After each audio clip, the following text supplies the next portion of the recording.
Let's get into the word of God. நாம் இன்றைய தியானத்திற்கான பகுதிக்குள்ளாக நம்முடைய கவனத்தை திருப்புவோமாக. So we've been studying from the book of Acts. நாம் அப்போஸ்தலர் நடவடிக்கை புத்தகத்தை தொடர்ச்சியாக தியானித்துக் கொண்டிருக்கிறோம். And we are dealing this subject of gospel. அதில் குறிப்பாக இந்த சுவிசேஷத்தை குறித்து நாம் தியானிக்கிறோம். And you all know that there is when it comes to gospel it has 5 attributes. நாம் எல்லாரும் அறிந்திருக்கிறபடி இந்த சுவிசேஷமானது 5 சாராம்சங்கள் கொண்ட சுவிசேஷம். And the key point that we have been discussed is why did Jesus die? அதில் குறிப்பாக நாம் எதை குறித்து அதிக கவனம் செலுத்தி தியானிக்கிறோம் என்றால் எதற்காக இயேசு மரிக்க வேண்டும். And there are so many reasons, but the key reason is we have to live for him. அதில் பல காரணங்கள் நாம் பார்த்தோம். ஆனால் அதில் ரொம்ப முக்கியமான ஒரு காரியம் என்னன்னாங்க, நாம அவருக்காக வாழணும். How can I live for the one who has died for me? So to follow just one principle, and that one principle is Jesus Christ is our Lord. எனக்காக மரித்தவருக்கு நான் எப்படி பிழைத்து வாழ்வது, இது எப்படி வாழ்வதற்கு வேதம் நமக்கு கொடுக்கிற அடிப்படை சத்தியம் என்னன்னா, அவரே நம்முடைய வாழ்க்கையின் ஆண்டவராக வைத்திருந்தால் அப்படி வாழ முடியும். So the key text that we are using is 2 Corinthians 5:15. இதற்கு ஆதாரமாக நாம் தெரிந்து கொண்ட வசனம் 2 கொரிந்தியர் 5ஆம் அதிகாரம் 15வது வசனம். He died for all, for what purpose? So that we no longer live for ourselves. பிழைத்திருக்கிறவர்கள் இனி தங்களுக்கென்று பிழைத்திராமல் தங்களுக்காக மரித்து எழுந்தவருக்கென்று பிழைத்திருக்கும்படி. And also, the book of Romans chapter 14 verse 8, Paul is writing, we belong to Lord. இன்னும் பார்க்க போனா ரோமர் 14ஆம் அதிகாரம் 8வது வசனத்துல சொல்லும்போது சொல்லியிருக்கிறார்கள், நாம் கர்த்தருடையவர்களாய் இருக்கிறோம். So we have been dealing the lordship of Jesus Christ for so many weeks. I think this is the 9th week. இயேசு கிறிஸ்துவின் கர்த்தத்துவத்தை குறித்து நாம் தொடர்ச்சியாக தியானித்துக் கொண்டிருக்கிறோம். எனக்கு தெரிஞ்சு இது 9வது வாரம் நினைக்கிறேன். And last week we made one statement, we will be finishing this series of teaching by next week. கடந்த வாரம் ஒரு காரியத்தை சொல்லியிருந்தோம், இந்த கர்த்தத்துவத்தை குறித்து நாம் தியானிக்கிறத அடுத்த வாரத்தோட முடிக்க போறோம் என்று நாங்க சொல்லியிருந்தோம். So we'll keep our word always. நாங்க எங்களுடைய வார்த்தைகளை அப்படியே மெயின்டைன் பண்ண முயற்சிப்போம். So let me say that again. அதனால திரும்ப அதே தான் சொல்றோம். We'll finish this series by next week. அடுத்த வாரம் இதை நிச்சயமா முடிச்சிருவோம். Sure, after that we'll change. அதுக்கு பின்பாக அடுத்த பகுதிக்குள்ள நாம் போக போறோம். We believe that we'll finish by next week. அடுத்த வாரம் முடிச்சிரோம் நம்புறோம். So one particular thing that we had discussed last week, why this subject is very important. கடந்த வாரம் ஒரு முக்கியமான காரியத்தை குறித்து தியானித்தோம்.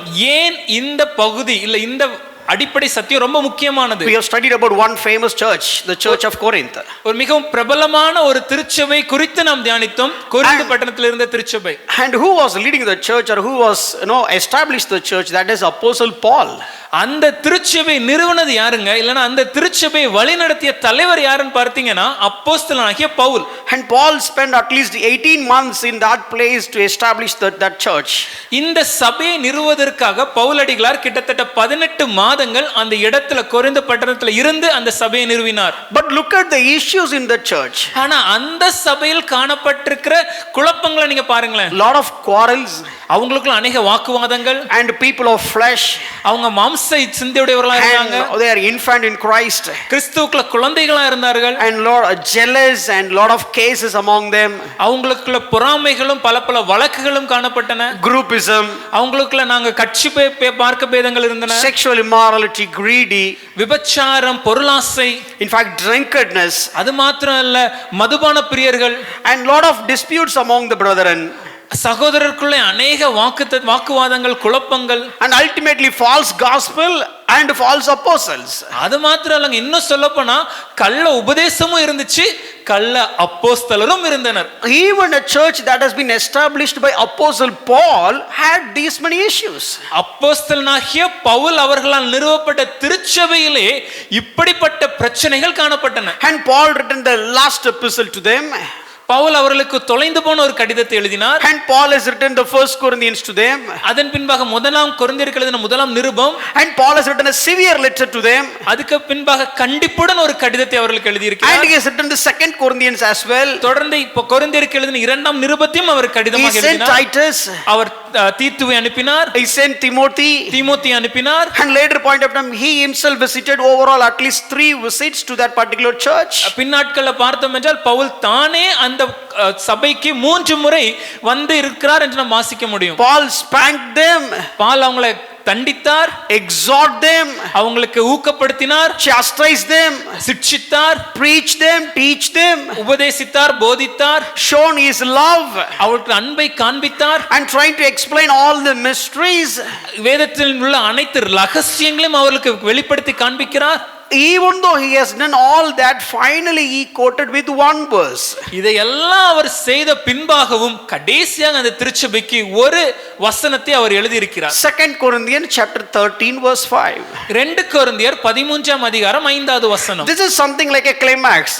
இது கிட்டத்தட்ட அந்த படத்துடைய முடிவு காட்சின்னு வச்சுக்கோங்களேன். Spanked, exhorted, encouraged, chastised, taught, preached, done all that, and finally he made this statement. அதை பார்க்கணும்னா தண்டிப்பு இருந்துச்சு, சிட்சிப்பு இருந்துச்சு, ஊக்கப்படுத்தினார், உற்சாகப்படுத்தினார், உபதேசித்தார், போதித்தார், இது எல்லாவற்றையும் செய்த பின்பாக கடைசியாக இதையும் எழுதியிருக்கிறார். He said, examine yourself whether you are in the faith or not. அவர் கடைசியா சொல்றார், உங்களை நீங்களே சோதித்து பாருங்க, நீங்க விசுவாசத்தில் இருக்கிறவர்களா இல்லையா என்று சோதித்து பாருங்க. He didn't ask them check whether you have grown up or you got matured in the Christianity or not. That was not the test, but the test, I want you to check whether you are in the faith or not in the faith. Pavul இந்த திருச்சபைக்கு எழுதும்போது நீங்க கிறிஸ்தவத்துல வளர்ந்துட்டீங்களா இல்ல கிறிஸ்தவத்துல தேறினவர்களாயிட்டீங்களான்னு சோதித்து பாருங்கன்னு எழுதல. ஆனா அவர் என்ன எழுதியிருக்கிறார்னா, நீங்க கிறிஸ்தவனா இருக்கிறீங்களா, நீங்க கிறிஸ்தவ விசுவாசத்தில் இருக்கிறீங்களா என்று சோதித்து பாருங்கள். ரொம்ப எளிதா சொல்லணும்னா, நீ ஒரு கிறிஸ்தவனான்னு check பண்ணுங்கிறாரு. In a very plain words, it is Paul is saying that check, are you a Christian? But these people are moved in gifts. ஆனா இந்த திருச்சபை பாருங்க வரங்கள்ல செயல்பட்டாங்க. They spoke in tongues. அந்நிய பாஷைகளை பேசினாங்க. They interpreted tongues. பாஷைகளுக்கு விளக்கங்களை கொடுத்தாங்க. They prophesied. தீர்க்கதரிசனம் உரைத்தனர். And lot of mysteries have been taught. அநேக ரகசியங்களை அவங்க பேசிருக்காங்க. So well equipped when it comes to knowledge, as well as well equipped when it comes to the manifestation of the gifts. ஞானத்திலும் அதிக தேறினவர்களா இருந்தாங்க. அறிவிலும் அதிக தேறினவர்களா இருந்தாங்க. அதே போல வரங்கள் செயல்படுவதிலும் தேறினவர்களா காணப்பட்டாங்க. Knowledgeful people and gifted people. அறிவிலும் சிறந்தவங்க, அதே போல வரங்களிலும் சிறந்தவர்கள். But there is no fruit.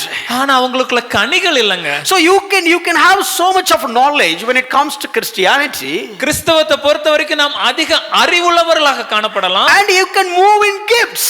அது மாத்திரம் இல்ல, வரங்கள்ல கூட நாம் செயல்படலாம். You can go for a deliverance ministry, you may do prophetical ministry, or you may speak in 1,000 tongues, and you may got the interpretation, you do whatever it is. But Paul says you have, go ahead and translate. ஒருவேளை நீங்க விடுதலையின் கூட்டத்துல பங்கெடுக்கிறவர்களா இருக்கலாம், விடுதலை கூட்டத்தில் நடத்துகிறவர்களா இருக்கலாம், தீர்க்க தரிசனம் பேசுகிறவர்களா இருக்கலாம், தீர்க்க தரிசனம் விளக்கங்களை கொடுக்கிறவர்களா இருக்கலாம், ஆயிரக்கணக்கான அந்நிய பாஷைகளை பேசுகிறவர்களா இருந்தாலும் கூட பவுல் இங்க என்ன சொல்றாருன்னா, you have all that. உங்களுக்கு இந்த எல்லா வரங்களும் இருக்குப்பா. And when it comes to knowledge, you have so much of knowledge. அறிவுன்னு பார்த்தீங்கன்னா நீங்க வேதத்தின் அறிவுல மிகவும் சிறந்தவர்களா இருக்கீங்க. Lot of mysteries have been taught. அநேக வேதத்தின் ரகசியங்கள் உங்களுக்கு போதிக்கப்பட்டிருக்கிறது. And the pastor is Apostle Paul. உங்களுக்கு இருந்த போதகர் அப்போஸ்தலனாகிய Pavul. Not as a guest speaker, but as the with the court pastor of that church. ஒரு சிறப்பு விருந்தினராக வந்து அவர் உங்களுக்கு பேசவில்லை, ஆனா உங்கள் சபை நிறுவனராக தலைவராக இருந்து உங்களை வழி நடத்தினார். So you have so much of knowledge, a lot of treasure.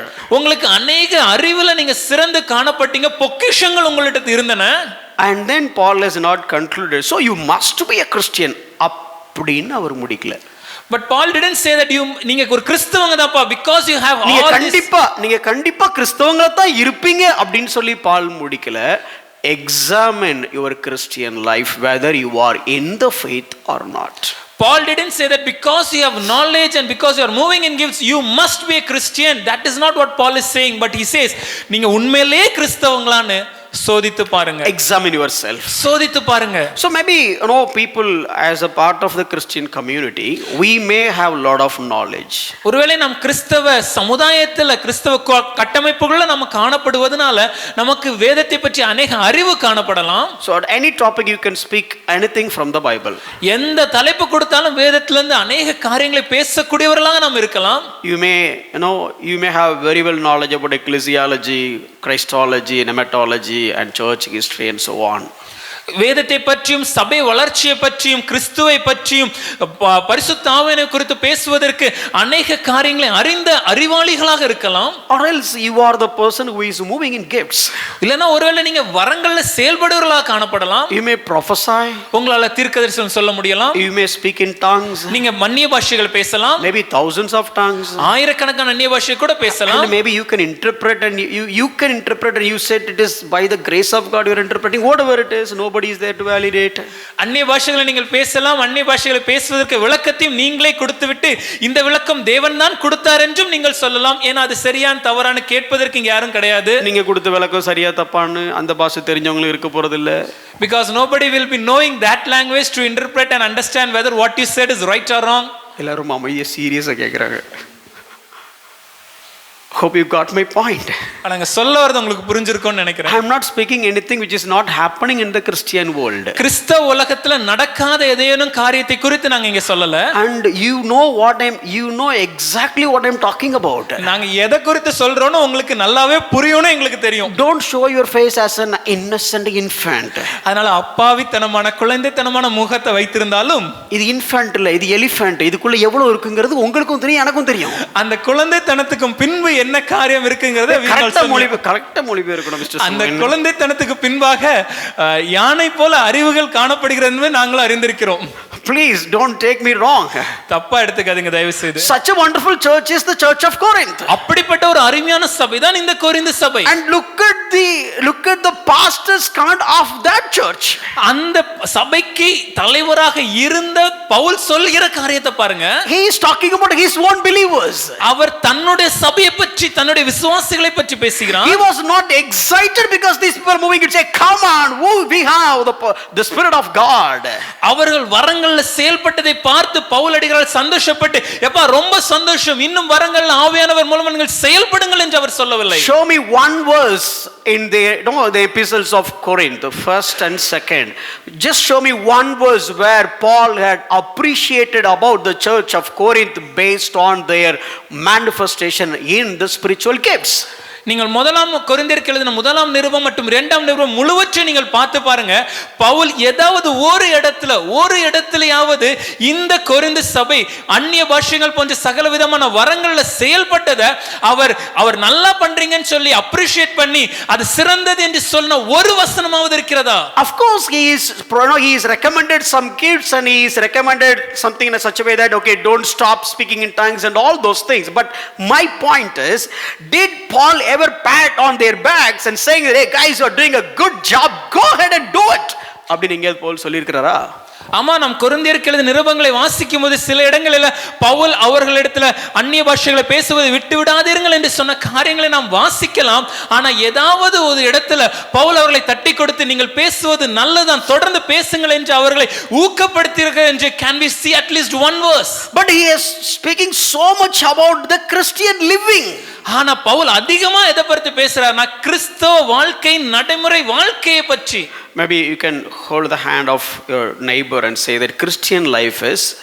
ஒருவேளை உங்க பக்கத்துல இருக்கக்கூடிய உங்களுடைய பக்கத்துல இருக்கக்கூடிய கரங்களை பற்றி சொல்லுங்க. Christian life is கிறிஸ்தவ வாழ்க்கை என்பது not moving, அது அசைவதல்ல, is living. அது வாழ்வது.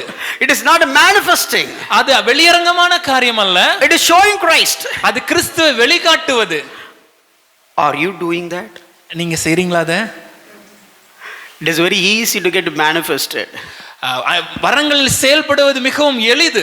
என்னென்ன உலகத்துல நீங்க செயல்படுறது உண்மையிலேயே வரத்தினாலயா இல்ல உங்களாலயா அப்படின்னு சோதிச்சு பார்க்கிறதுக்கு கூட எனக்கு யாரும் கிடையாது. Because in today's Christian culture we do not have anyone to validate whether we are actually moving in the gifts or we are moving by ourselves. Don't think that these people are against gifts. அதுக்குன்னு நாங்க அந்நிய வரங்களுக்கு எதிரானவர்கள் நினைச்சிராதீங்க. We want gifts. நமக்கு வரங்கள் தேவை. We encourage. அதை நாங்க ஊக்கப்படுத்துகிறோம். But this elementary stuff. ஆனா இதெல்லாம் அடிப்படையான ஒரு LKG stuff. Look at the immature church was moving with all the gifts. வேதத்தை பார்க்கும்போது மிகவும் தேராதவர்களாக, ரொம்ப தேராதவர்கள்னு சொன்னா கேஸ் போட்டுருவாங்க. அப்படி சொல்லக்கூடாது, வளருகிறவர்கள்னு சொல்லிக்கலாம். அடிப்படையாக வளருகிற திருச்சபையாக இருந்த கொரிந்து திருச்சபை அநேக வரங்கள்ல செயல்பட்டது நம்மளால பார்க்க முடியும். Don't read about the church of Philippi. ஆனா அதே நேரம் நீங்க பிலிப்பு பட்டணத்துல இருந்த அந்த சபையை குறித்து வாசிச்சு பாருங்க. Completely different. அது மிகவும் வேறுபாடு மாறுபட்ட ஒரு சபை. So it's just Paul is talking about the gifts only about in this church. ஏன் இந்த கொரிந்து பட்டணத்திற்கு மாத்திரம் பவுல் இப்படிப்பட்ட அந்நிய பாஷைகள் போன்ற எல்லா வரங்களையும் தீர்க்கதரிசனம் போன்ற எல்லா வரங்களையும் அவர் பேசுகிறார்? Because lot of they messed up a lot. ஏன்னா இந்த எல்லா வரங்களிலும் அவர்கள் அநேக தவறுகளை செய்து கொண்டிருந்தனர். That is why Paul is exhorting them, encouraging them, in fact chastising them to set right. It is all about the behavior. It is not about showing yourself by moving in gifts. அதனால தான் பவுல் அந்த திருச்சபைக்கு எழுதும்போது பவுல் தெளிவாக சொல்கிற காரியம் இது உங்கள் வாழ்க்கையில நீங்க எப்படி வாழ்கிறீர்கள் என்பதை குறித்ததானதே தவிர நீங்க எப்படி வரங்கள்ல செயல்படுறீர்கள் என்ற காரியம் அல்ல. Are we moving in gifts? Maybe here while we are doing conducting the service, do you think that we are moving in gifts? நம்ம சபை ஆராதனையில நடக்கும்போது நம்ம எதுவும் வரங்கள்ல செயல்படுறோமா இல்லையா? நீங்க என்ன நினைக்கிறீங்க? What is your opinion? அப்படியே பதிலே சொல்ல முடியாது, அமைதியா என்னை பார்த்துட்டு இருக்கோட. நான் கேள்வி கேட்டேன். Do you think that we are moving in gifts? உண்மையிலேவா? Exhorting the word of God, discerning the word of God, preaching the word of God, teaching the word of God. This is also moving in the gifts. வேதத்தை பகுத்தறிவதும் வேதத்தை போதிப்பதும் வேதத்தின் வெளிச்சங்களை எடுத்துரைப்பதும் அதுவும் கூட வேதத்தின்படி நாம் பார்த்தோம்னா அதுவும் ஆவியானவருடைய வரங்களின் செயல்பாடு தான். Let me ask one question out of the syllabus but still. ஒரே ஒரு கேள்வி கேட்கிறேன், சம்பந்தமில்லாத ஒரு கேள்வி இன்னைக்கான தியானத்திற்கு, ஆனாலும் கேட்கணும்னு ஆசைப்படுறேன். How many gifts are there in the Bible? எத்தனை வரங்கள் வேதத்தில் இருக்கின்றன? நாங்க கேட்டா நீங்க பதில் சொல்லணும். இப்படி எங்களை இப்படி சீரியஸா பார்த்துட்டு இருக்க கூடாது. How many gifts are there in the Bible approximately? ஏதாவது சொல்லி நம்ம அதுக்கு ஏதாவது how many gifts are there? Let me put it. How many spiritual gifts have been mentioned in the Bible? வேதத்தில் எத்தனை ஆவிக்குரிய வரங்கள் இருக்கின்றன என்று வேதம் நமக்கு காண்பிக்கிறது. அத தெரியுமா? எத்தனை இருக்கு உங்களுக்கு தெரியும்? சொல்லுங்க டக்குன்னு. 9 நீங்க சொல்வீங்க தான் நான் எதிர்பார்த்துட்டு இருக்கோம். Because that is the answer we are expecting. 9 is what we generally say. அத சொல்றதுக்கே எவ்வளவு கூச்சப்படுறீங்க? Why are you so shy to say this answer? ஏன்னா கொரிந்தியர் மட்டும் தான் பாத்தீங்க நீங்க. Because we have only looked into the book of Corinthians. ஏன்னா அந்த கிஃப்ட்ஸ் மட்டும் தான் நம்மளால செய்யற மாதிரி இருக்குது. Because only those gifts we can do it by ourselves.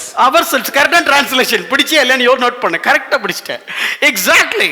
But there are so many other gifts are there in the New Testament church. ஆனால் புதிய ஏற்பாட்டில் நாம் பார்க்கும்போது சபையில் अनेक வரங்கள் காணப்படுவதை நாம பார்க்க முடியும்.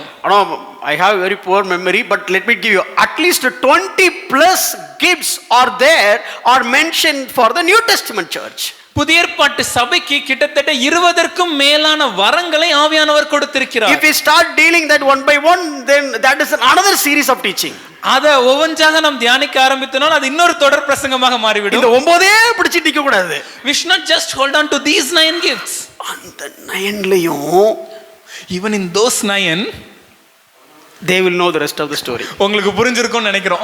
So let's come back to our subject now. நம்மளுடைய தியானத்திற்கு மறுபடியும் So here Paul is talking about all these things in the church.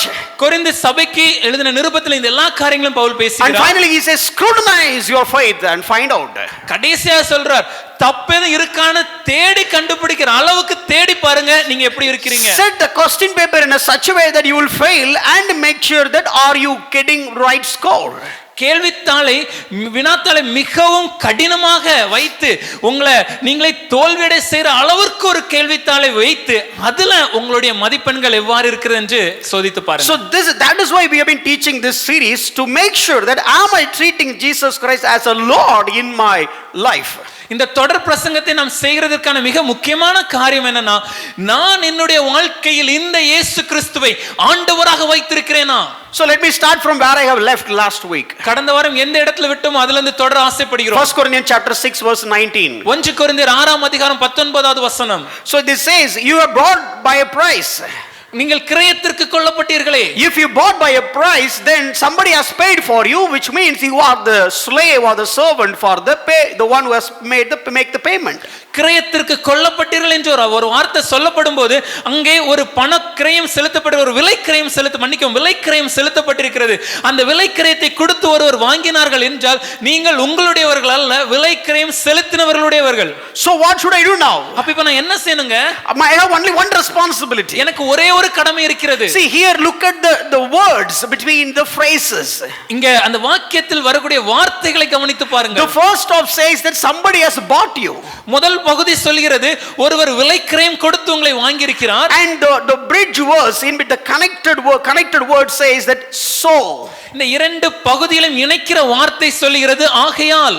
And after that so, it has to be listed all my responsibilities. அந்த ஆகையால் என்ற வார்த்தைக்கு பின்பாக எனக்குரிய கடமைகளை அது விளக்குகிறது. Now you look at the verse and tell me how many responsibilities have been mentioned after that word so. இப்போ நீங்க உங்க வேதங்களை பாருங்க. உங்க வேதத்துல அந்த ஆகையால் என்ற வார்த்தைக்கு பின்பாக நமக்கு கொடுக்கப்பட்டிருக்கிற கடமைகள் எத்தனைன்னு சொல்லுங்க. எத்தனை இருக்கு? How much is there? ஒரு 10-15 இருக்குமா? Is there many? 10 to 15? சொல்லுங்க எத்தனை இருக்கு? Hello, are you able to see? பார்க்க முடியுதா? We have how many responsibilities in the Christian life? நம்முடைய கிறிஸ்தவ வாழ்க்கையில் எத்தனை கடமைகள் இருக்கின்றன? God, Jesus paid the price, that is the precious blood, and he bought. And after that he said, okay, I did all that and I want you to do so many things. No, I want you to do only one thing, that is glorify me through your body. இயேசு கிறிஸ்து ஒரு கிரயத்தை செலுத்தி நம்மளை பெற்றுக்கொண்டார். அவர் செலுத்திய கிரயம் என்னன்னா மாசில்லாத சுத்த இரத்தத்தை அவர் சிந்தினார். அவர் கிரயத்தை சிந்தி நம்மளை பெற்றுக்கொண்ட பின்பாக நமக்கு வைத்திருக்கிற கடமை ஒன்னே ஒரு கடமை தான். அந்த ஒரு கடமை என்னன்னா நம்முடைய சரீரத்தினால தேவனை மகிமைப்படுத்த வேண்டும். Paul said this to the church of Corinth. Pavul இந்த காரியங்களை கொரிந்து சபைக்கு விளக்கி இருக்கிறார். And then Paul has given some expository teaching when it comes to the church of Colossians. இதை குறித்து சில விளக்க உரைகளை கொலோசியருக்கு எழுதின நிருபத்தில் பவுல் எழுதி இருக்கிறார். See, in Corinth he has just put one word. இப்ப கொரிந்தியர் நிருபத்தில் ஒரே ஒரு வாக்கியத்தை தான் நம்மளால பார்க்க முடிகிறது. He said, glorify God in your body. அவர் சொல்கிறார் உங்கள் சரீரத்தினாலே தேவனை மகிமைப்படுத்துங்கள். But by using this body, how can I glorify God? ஆனா இந்த சரீரத்தினாலே இந்த தேவனை நான் எப்படி மகிமைப்படுத்துவது? Can I bring some white cloud? ஏதாவது வெள்ளை மேகத்தை இறக்கும் மூலமாக? Or can I put some white dress? இல்ல வெள்ளை அங்கி அணிவதன் மூலமாக? Or can I remove some ornaments? இல்ல என்னுடைய அணிகலன்களை எடுத்து விடுவதன் மூலமாக? Or can I change my hairstyle in such a way somebody has prescribed? இல்லனா என்னுடைய சிகை அலங்காரங்களை யாரேனும் சொன்ன விதமாக நான் வைத்துக் கொள்வதன் மூலமாக? How can I glorify God? எப்படி இந்த சரீரத்திலே கர்த்தரை மகிமைப்படுத்துவது? So God needs only one thing from my end. தேவன் என்னிடத்தில் எதிர்பார்ப்பது ஒரே காரியம் தான். He is not asking so many things. அவர் பல காரியங்களை எல்லாம் கேட்கல. He didn't even ask, okay, pray, fast and all these things. அவர் இன்னும் சொல்லப்போனா ஜெபிங்க உபவாசிங்க இப்படி எந்த காரியத்திலும் அவர் சொல்லல. These are all the sub products or by products. இதெல்லாம் நம்ம ஒரு காரியத்தை செய்யும்போது அதற்கு இணையாக ஒத்து ஆட்டோமேட்டிக்கா நடக்கிற காரியங்கள். But God said, I need only one thing from you. ஆனா தேவன் சொல்கிறது நான் உன்னிடத்தில் எதிர்பார்ப்பது ஒரு காரியம். Christian life is not a tough life. கிறிஸ்தவ வாழ்க்கை என்பது மிக கடினமான ஒரு வாழ்க்கை அல்ல. Sometimes we think that Christian life is okay, it's a tough life. Every time I need to make decisions and decision after decisions. நாம் பல நேரம் என்ன நினைச்சிரோம்னா கிறிஸ்தவ வாழ்க்கை என்பது மிகவும் கடினமான ஒரு வாழ்க்கை. நான் இதல பல முடிவுகளுக்கு பின் பல முடிவுகளையும் எடுக்க வேண்டும் என்று நாம் நினைக்கிறோம். Every day I should think about this and that, whether I should do it or I should not do it, whether I should go for it or not go for it. Oh, there are so many decisions that I should make when it comes to Christian life. No, it is not. நாம் என்ன நினைக்கிறோம்னா ஒவ்வொரு நாட்களும் நான் இதை பார்க்க வேண்டும் அதை பார்க்க வேண்டும், இதை செய்யலாமா இதை செய்யக்கூடாதா, இங்கு செல்லலாமா இங்கு செல்லக்கூடாதா, இப்படி பல முடிவுகளை தேர்வுகளை நான் ஒவ்வொரு நாளும் எடுக்க வேண்டும் என்று நினைக்கிறோம்.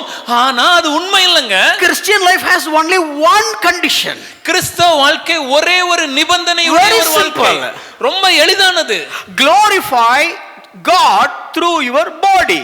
தேவனை உங்கள் சரீரத்தினாலே மகிமைப்படுத்துங்கள். Why body? ஏன் சரீரம் சொல்லிருக்காங்க?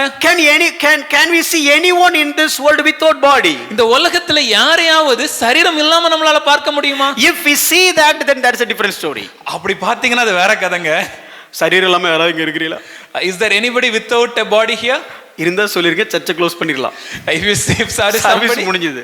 That could be the end of the today's service. So which means as long as you are in the body you will be here, and the day you left the body you are not here. நீங்கள் சரீரத்தில் இருக்கிற மட்டும் இந்த உலகத்தில் உயிருள்ளவர்களாக காணப்படுவீர்கள். நீங்கள் ஒருவேளை சரீரத்தில் இல்லைன்னா அன்னைக்கு நீங்க உலகத்துல இருக்க மாட்டீங்க. So glorify your body, that one line gives so many, depth. So it has so many depth in it. தேவனை உங்கள் சரீரத்தில் மகிமைப்படுத்துங்கள் என்று சொல்கிற இந்த ஒரு வாக்கியத்துல மிகவும் ஆழமான பல முக்கியமான சத்தியங்கள் அடங்கி இருக்கின்றன. First I need to think how long I will be dwelling in this body. முதல்ல நான் யோசிக்கணும், இந்த சரீரத்துல எத்தனை நாட்கள் நான் காணப்படுவேன், வசிப்பேன். So as long as I live, that's a statement. அப்ப வேதம் சொல்கிறது நான் உயிருள்ள மட்டும் எத்தனை நாள் வாழ போகிறேனோ. So how long I should glorify God? எந்த மட்டும் நான் தேவனை மகிமைப்படுத்த The வேண்டும். day God saved till the day I leave this earth or leave this body. நான் எப்பொழுது ரட்சிக்கப்பட்டேனோ அந்த நாளிலிருந்து இந்த சரீரத்தை விட்டு நான் பிரியும் நாள் மட்டும். And can you do anything in this world without your body? இந்த உலகத்துல எதையாவது நீங்க இந்த சரீரம் இல்லாம செய்ய முடியுமா? Tell me one thing you can do without your body. இந்த சரீரத்தின் உபயோகம் இல்லாமல் உங்களால செய்ய முடிஞ்ச ஒரு காரியத்தை சொல்லுங்க பாப்போம். ஒரு விஷயத்தை சொல்லுங்க. Tell me one thing. உங்க சரீரம் இல்லாம உங்களால செய்யக்கூடிய ஒரு விஷயத்தை சொல்லுங்க. அது இருக்கா? ஒரு கல்யாண வீட்டுக்கும் போகணும், ஆபீஸ்க்கும் போகணும். We have an option right now. We need to go for a marriage and also we need to go for our office. So can you keep your body at office and can you go to the wedding reception?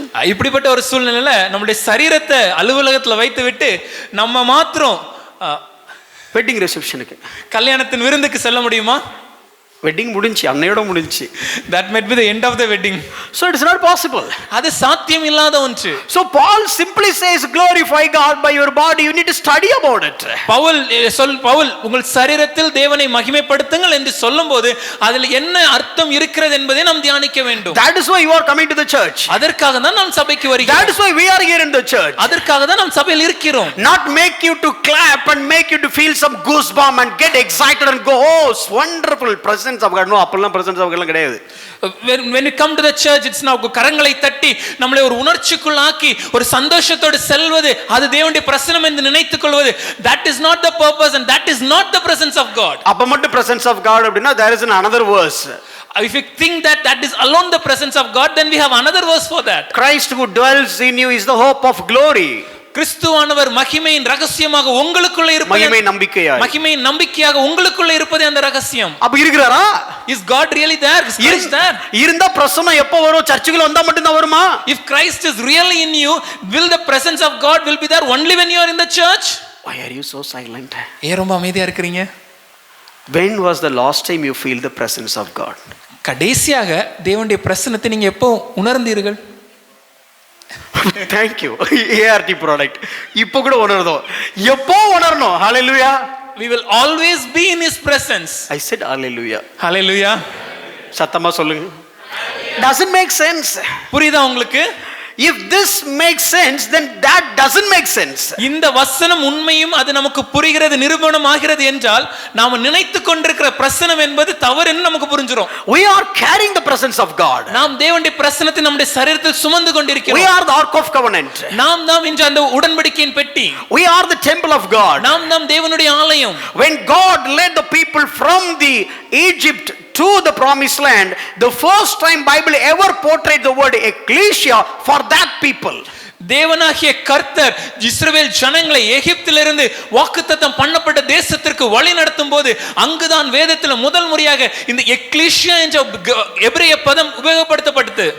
Congregation that time has been introduced for the people, those who came from slavery to the promised land. இந்த சபை என்கிற வார்த்தை முதலாக பயன்படுத்தப்பட்ட இடம் எங்கன்னு பாத்தீங்கன்னா இந்த அடிமைத்தனத்தில் இருந்த ஜனங்கள் வாக்குத்தத்தம் பண்ணப்பட்ட தேசத்திற்கு செல்லும்போது, that is where the presence of God, அங்குதான் தேவனுடைய பிரசன்னம் காணப்பட்டது. the pillar of fire and the pillar of cloud, அங்கே மேகஸ்தம்பம் அக்கினிஸ்தம்பமாக தேவன் செயல்பட்டு and later point of time you have the ark of the tabernacle with the ark of covenant. அதை தொடர்ந்து பார்க்கும்போது அந்த உடன்படிக்கை பெட்டியும் அங்கு ஆசரிப்பு கூடாரம் இருக்கிறது நம்மளால வாசிக்க முடியும். There you have see the presence of God. அங்கு தேவனுடைய பிரசன்னத்தை நம்மளால பார்க்க முடியும். And later point of time the presence of God came down manifested in flesh, that is Jesus Christ came into the world. பின்னாட்களில் இந்த தேவனுடைய பிரசன்னம் மாம்சமாகி இந்த உலகத்திலே நடந்ததை நம்மளால வாசிக்க முடியும். அதுதான் இயேசு கிறிஸ்துவின் மனித பிறப்பு. By seeing Jesus even demons are getting just shouted and screamed.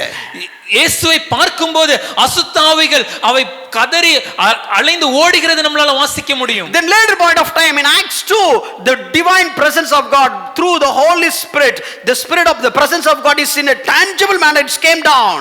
அதன் பின்பாக அப்போஸ்தலர் 2ஆம் அதிகாரத்தை படிக்கும்போது தெய்வீக அனுபவமாக பரிசுத்த ஆவியின் மூலமாக இந்த தேவனுடைய பிரசன்னம் இந்த உலகத்தில் இந்த மனிதர்கள் இறங்கினதை நம்மளால வாசிக்க முடியும். After that, அதன் பின்பாக the moment you accepted Jesus Christ, நீங்க எப்பொழுது இயேசுவை உங்களுடைய இரட்சகராக ஆண்டவராக ஏற்றுக்கொள்கிறீர்களோ, the moment you got your new birth, எப்பொழுது நீங்கள் புதிதாய் பிறக்கிறீர்களோ, you have been baptized by the Holy Spirit. நீங்கள் பரிசுத்த ஆவியினால் இந்த ஞானஸ்நானத்தை பெற்றுக்கொள்கிறீர்கள். Now the presence of God is in us.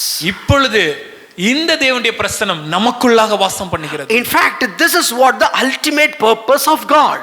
இதுதாங்க தேவன் வைத்திருக்கிற கடைசி அவர் மிக முக்கியமான ஒரு தீர்மானம். God doesn't want to directly execute that. Slowly God is just untying knot by knot, knot by knot, knot by knot. Okay, it is ecclesia or the wilderness and the tabernacle and Jesus Christ and the Spirit of God, descending of the Spirit of God. Then the believer, now this is the church, has the presence of God. இந்த காரியத்தை வெளிப்படுத்துவதற்காக, இதை விளக்குவதற்காக தேவன் ஒவ்வொரு முடிச்சுகளை அவிழ்ப்பதை நம்மளால பார்க்க முடியும். முதலாவதாக சபை என்கிற காரியம், எக்லீசியா என்ற காரியம் வந்தது. அதற்கு பின்பாக ஆசரிப்பு கூடாமல் இருந்தது. தொடர்ந்து நாம் வாசிக்கும் போது இயேசுவானவர் இந்த உலகத்தில் நடப்பதை, பரிசுத்த ஆவியின் மூலம் நடந்ததை நம்மளால் பார்க்க முடியும். அப்போஸ்தலர் 2ஆம் அதிகாரத்தில் பரிசுத்த ஆவியானவர் தான் வெளிப்பட்டதை இறங்கினதை நம்மளால் வாசிக்க முடியும். தொடர்ச்சியாக இன்று சபையாகிய நமக்குள்ளாக அவர் வாசம் பண்ணுகிறார். இதுதான் சபை. This is where you can see the presence of God. இங்கதான் தேவனுடைய பிரசன்னத்தை நம்மளால பார்க்க முடியும். Now where we can see the presence of God? இன்னைக்கு தேவனுடைய பிரசன்னத்தை நம்ம எங்க பார்க்க முடியும்? கடைசி எப்ப பாத்தியா? When did you see the last time? நான் சொன்னது உங்களுக்கு எதுமே புரியலையா? You didn't understand what you are trying to say? பக்கத்துல பார்த்து சொல்லுங்களேன். Maybe turn to your neighbor and say. பிரசன்னம் பயங்கரமா இருக்கு. We can really feel the presence. See today, just the sake of saying, people started saying so many things. இன்னைக்கு சொல்லணும்ங்கிறதுக்காக வாயில வரதெல்லாம் சொல்ல ஆரம்பிச்சிட்டோம். I know there are men of God who carry the presence of God in literal manner. I do agree that. I am not denying that. தேவனுடைய மனிதர்கள் தேவனுடைய பிரசன்னத்தை அவங்க சுமந்தார்கள் என்பதை நான் முழுமையாக ஒத்துக்கிறோம். அதை நாங்க இல்லன்னு மறுக்கல. More you spend time with God, more you be with God. Of course, it's overflowing. நாம் தேவனோட அதிக நேரங்களை செலவிடும் போது, தேவனோட அதிக நேரங்களில் நாம் இன்னும் நெருங்கி இருக்கும்போது நம்மளிடம் அது வெளிப்படுகிறது, நம்ம பார்க்க முடிகிறது. Even though the presence of God was in the tabernacle, but still Moses up there with God for 40 days and 40 nights, when he came down, his face was, he has to cover his face with the veil because of it's just the glory has been physically manifested. நாம் பார்க்கும்போது ஆசரிப்பு கூடாரத்தில் தேவனுடைய பிரசன்னம் இருந்த போது நாட்கள்ல கூட மோசே 40 நாட்கள் மலையில் தேவனோடு இருந்த பின்பாக அவர் இறங்கி வரும்போது அவருடைய முகம் பிரகாசிப்பித்ததையும் அவருடைய முகத்தை ஜனங்கள் பார்க்க முடியாததினால ஒரு திரைச்சீனல் மறைத்து கொண்டதையும் நம்மளால வாசிக்க முடியும். Of course, we do believe that. அது உண்மைதான், அது நம்புறோம். Of course, yes, those things can happen. Yeah, can happen. No doubt about it, but which doesn't mean that everybody will be the same. அது நடக்குமானா நடக்கும், அது இல்லன்னா மறுக்கலாம். ஆனா அதுக்குன்னு அது மாத்திரம் தான் உண்மைன்னு சொல்ல முடியாது, அது எல்லாருக்கும் நடக்கணும்னு கிடையாது. Today one person is given a comment about the other preacher. இப்போ இன்றைய நாட்கள்ல ஒரு மனிதர் இன்னொரு பிரசங்கியரை குறித்து சொன்ன ஒரு காரியம், ஐயோ கிட்ட போனாலே அப்படியே அனல் அடிக்கும். Whenever I go near the man of God, I feel fire. என்னைக்காவது என் பக்கத்துல வரும்போது உங்களுக்கு அனல் அடிச்சிருக்கா? Have you ever felt the fire when you came near our pastor? எனக்கே ஃபீல் பண்ணிருக்கீங்களா? எனக்கே என்ன பார்த்து யாராவது சொல்லியிருக்கீங்களா அப்படி? எவ்வளவு நேரம் பிரசங்கம் பண்றேன். Have you ever said such thing about our pastor? அப்ப நாங்கெல்லாம் பிரசன்னம் இல்லையா? Does that mean we don't have the presence? சரி, என்னைக்காவது ஏதாவது கணவன் மனைவியை பார்த்து பக்கத்துல வந்தால அனல் அடிக்குதுன்னு சொல்லிருக்காங்களா? Has any spouse said to your wife or husband that whenever I came near you I can feel the fire? வேற மாதிரி அனல் அடிக்குது, வீட்டுக்கே வராத மாதிரி. I can feel a different fire that makes me to stay away from the home. ஆபீஸ்ல வேலை இல்லட்டாலும் உட்கார்ந்து செய்யற அளவுக்கு இங்க அனல் அடிக்குது. Because of the so much fire in there, we tend to ensure that we stay in office or late hours even if we don't have work. சர்ச்சில் எனக்கு அனல் அடிச்சிருக்கா அப்படி? But have you ever felt such fire in the church? இதுதான் எங்களுக்கு புரியல. That is what we are not able to understand. பால பார்த்து யாரும் சொல்ல, when I come near to Paul I feel the heat. Nobody said, யாருமே when they talk about Paul, they didn't say that நான் பவுல் இடத்துல வரும்போது அந்த அனல் என்ன அப்படி நெருக்குதுங்கன்னு சொல்லல. ஆனா இன்னைக்கு நிறைய பால் பக்கத்துல போனா அனல் அடிக்குது. But whenever today's church, when we have so many Pauls that we come near them, we feel their fire. Basically that is not our subject. ஆனா அத குறித்து நம்ம பேச போறது இல்ல. Let's not deal that. அத குறித்து இப்ப பேச போறது இல்ல. Let's come to Colossians. மறுபடி கொலோசியர்களுக்கு நம்முடைய Colossians chapter 3 verse 17. கொலோசியர் 3ஆம் அதிகாரம் 17வது வசனம். This is where Paul is just giving more explanation how can you glorify God through your body. இங்கே பவுல் உங்களுடைய சரீரத்தினாலே தேவனை எப்படி மகிமைப்படுத்த வேண்டும் என்பதை விளக்கி இருக்கிறது நம்மால வாசிக்க முடியும். So the first thing when it talks about body, as long as you live. முதலாவதாக சரீரம் சொல்லும்போது நாம் வாழ்கிற நாள் மட்டும் எம்மட்டும் உயிரோடு இருக்கிறோமோ. And when it comes to body, let me tell you, you cannot do anything without this body. The day you can do something without that body, that day is the day of your death. இரண்டாவதாக இந்த சரீரத்தின் உதவி இல்லாமல், இந்த சரீரத்தை உபயோகப்படுத்தாமல் நம்மளால எந்த ஒரு காரியத்தையும் இந்த உலகத்துல செய்ய முடியாது. ஒருவேளை இந்த சரீரம் இல்லாமல் நம்மளால ஒரு விஷயம் செய்ய முடியுதுன்னா அது நாம் மரித்த அன்னைக்கா தான் இருக்க முடியும். ஏன்னா நீங்க போயிட்டு இருப்பீங்க மேல. Because we'll be ascending to heaven. பாடி இல்லாம நான் போறேன் பாரு. Because then only you can say that I am traveling without my body. பாடி இல்லாம போன அன்னைக்கு மோட்ச பயணம். Because when we move without our body, we will be on our pathway to heaven. Heavenly journey. அது மோட்சத்துக்கு நேரான ஒரு பிரயாணம். சரி, let's come back to this. மறுபடியும் வேதத்தை பார்ப்போம். So now Paul is talking about that. இப்ப பவுல் இதை குறித்து பேசுகிறார். So as long as you are in the body, நீங்க இந்த சரீரத்தில் இருக்கிற நாள் மட்டும், you are this, you need to remember that you bought by a price. நீங்க எதை ஞாபகம் வச்சுக்கணும்னா விலை கிரயம் கொடுத்து நீங்கள் கொல்லப்பட்டீர்கள். So this contract will come to an end the day when you leave the body. இந்த ஒப்பந்தம் எப்போ முடியும்னா நீங்க எப்போ இந்த சரீரத்தை விட்டு பிரிந்து போகிறீர்களோ அப்பதான் இந்த ஒப்பந்தம் காலாவதி ஆகும். And is there any exception? அதுக்கு ஏதும் விதிவிலக்கு இருக்குன்றனா? Yeah, there is an exception. ஆமா, ஒரு விதிவிலக்கு இருக்கு. If you could do something without the body, no need to glorify God. ஒருவேளை இந்த சரீரம் இல்லாமல் உங்களால் ஏதேனும் காரியங்களை இந்த உலகத்துல செய்ய முடிஞ்சதுன்னா நீங்க சரீரத்துல தேவனை மகிமைப்படுத்தணும்னு தேவையில்லை. So glorify God in your body. ஆகையால் இந்த சரீரத்தினால் தேவனை மகிமைப்படுத்துங்க. Now he is trying to give more details in Colossians 3:17. இதற்கான இன்னும் சில விளக்கங்களை கொலோசியர் 3ஆம் அதிகாரம் 17ஆம் வசனத்தில் பவுல் எழுதி இருக்கிறார். By using this body we do only two things. இந்த சரீரத்தை பயன்படுத்தி நாம இரண்டு காரியங்களை மாத்திரம் தான் செய்கிறோம். Number 1, முதலாவதாக we do something. நாம் ஏதாவது ஒன்றை செய்கிறோம். Eating, drinking, sleeping, சாப்பிடுவோம், குடிப்போம், தூங்குவோம், fighting, walking, சண்டை போடுவோம், நடப்போம், whatever it is. எதுவா இருந்தாலும் சரிங்க. It is all doing. இதெல்லாமே ஏதேனும் செய்வினை காரியங்கள், செய்யப்படுகிற காரியங்கள். And apart from that, one more doing. அது தவிர இன்னொரு காரியத்தை நம்ம செய்வோம். But we don't consider it as a doing. அத நம்ம செய்யறதாவே நம்ம நினைச்சுக்க மாட்டோம். That tape recorder is automatically it plays. அது ஒரு டேப் ரெக்கார்டர் மாதிரி ஓடிக்கிட்டே இருக்கும். அது எந்த டேப் ரெக்கார்டர் தெரியுமா? மவுத். நம்மளுடைய வாய். அது பாட்டு பேசிட்டே இருக்கும். வாயில நம்ம பேசிக்கொண்டே இருப்போம். And you will eat and speak. சாப்பிட்டுட்டும் பேசுவோம். You will walk and speak. நடந்துட்டும் பேசுவோம். Somebody even sleep and speak. சிலர் கொஞ்சம் அடுத்தபடியே போயிட்டு தூங்கிட்டு கூட பேசுவாங்க. Fight and speak. சண்டை போடும்போது பேசுவோம். And what I really don't know, the only one time we cannot talk is whenever you go for the mouth speaking, fasting, whatever it is, மௌன விரதம் இருக்கும்போது மட்டும்தான். The only time that we don't speak, நம்மள பேச முடியாம இருக்கக்கூடிய காரியம் when we have that மௌன விரதம்.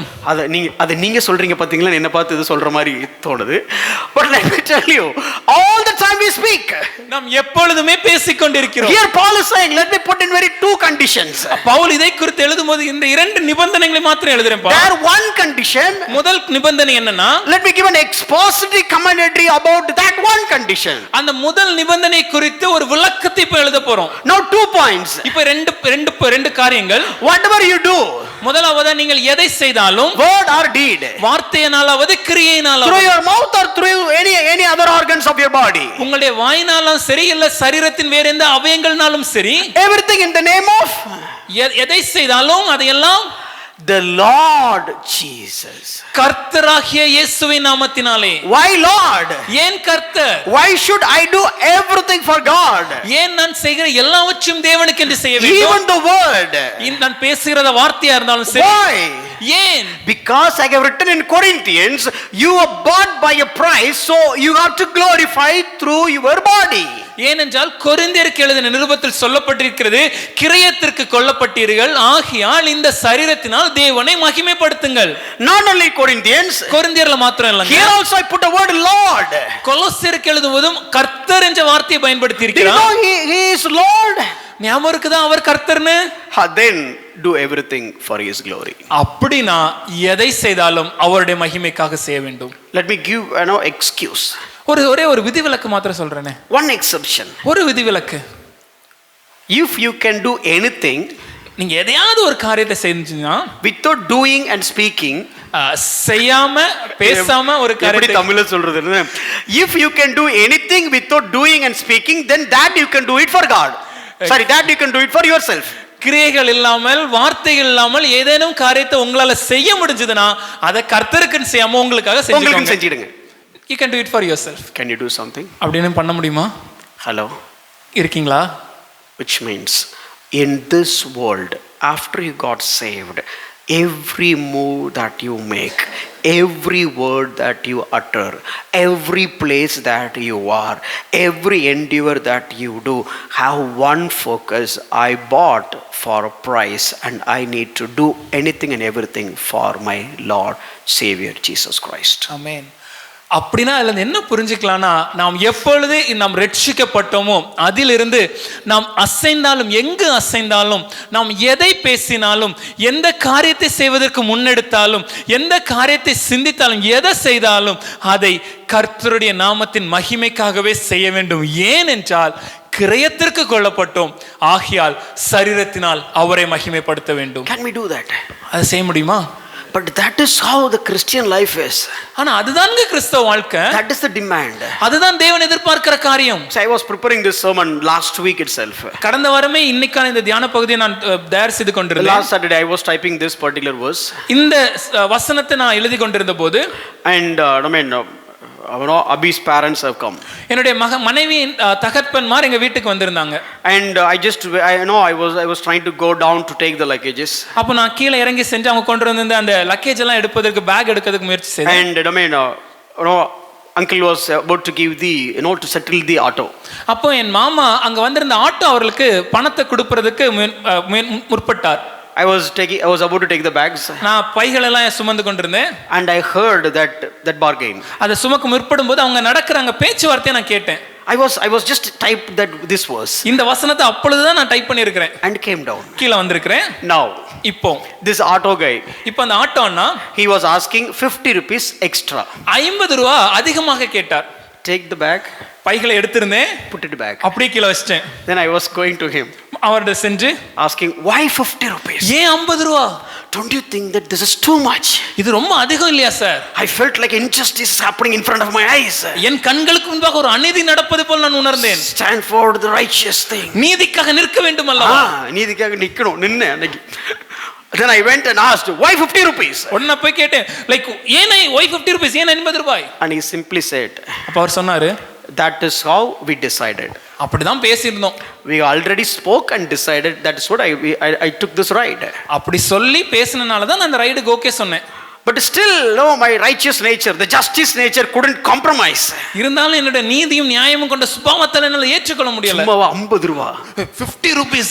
Then I said, okay, boss, I remember that, I got that, the brother-in-law discussed and said okay for 50 rupees.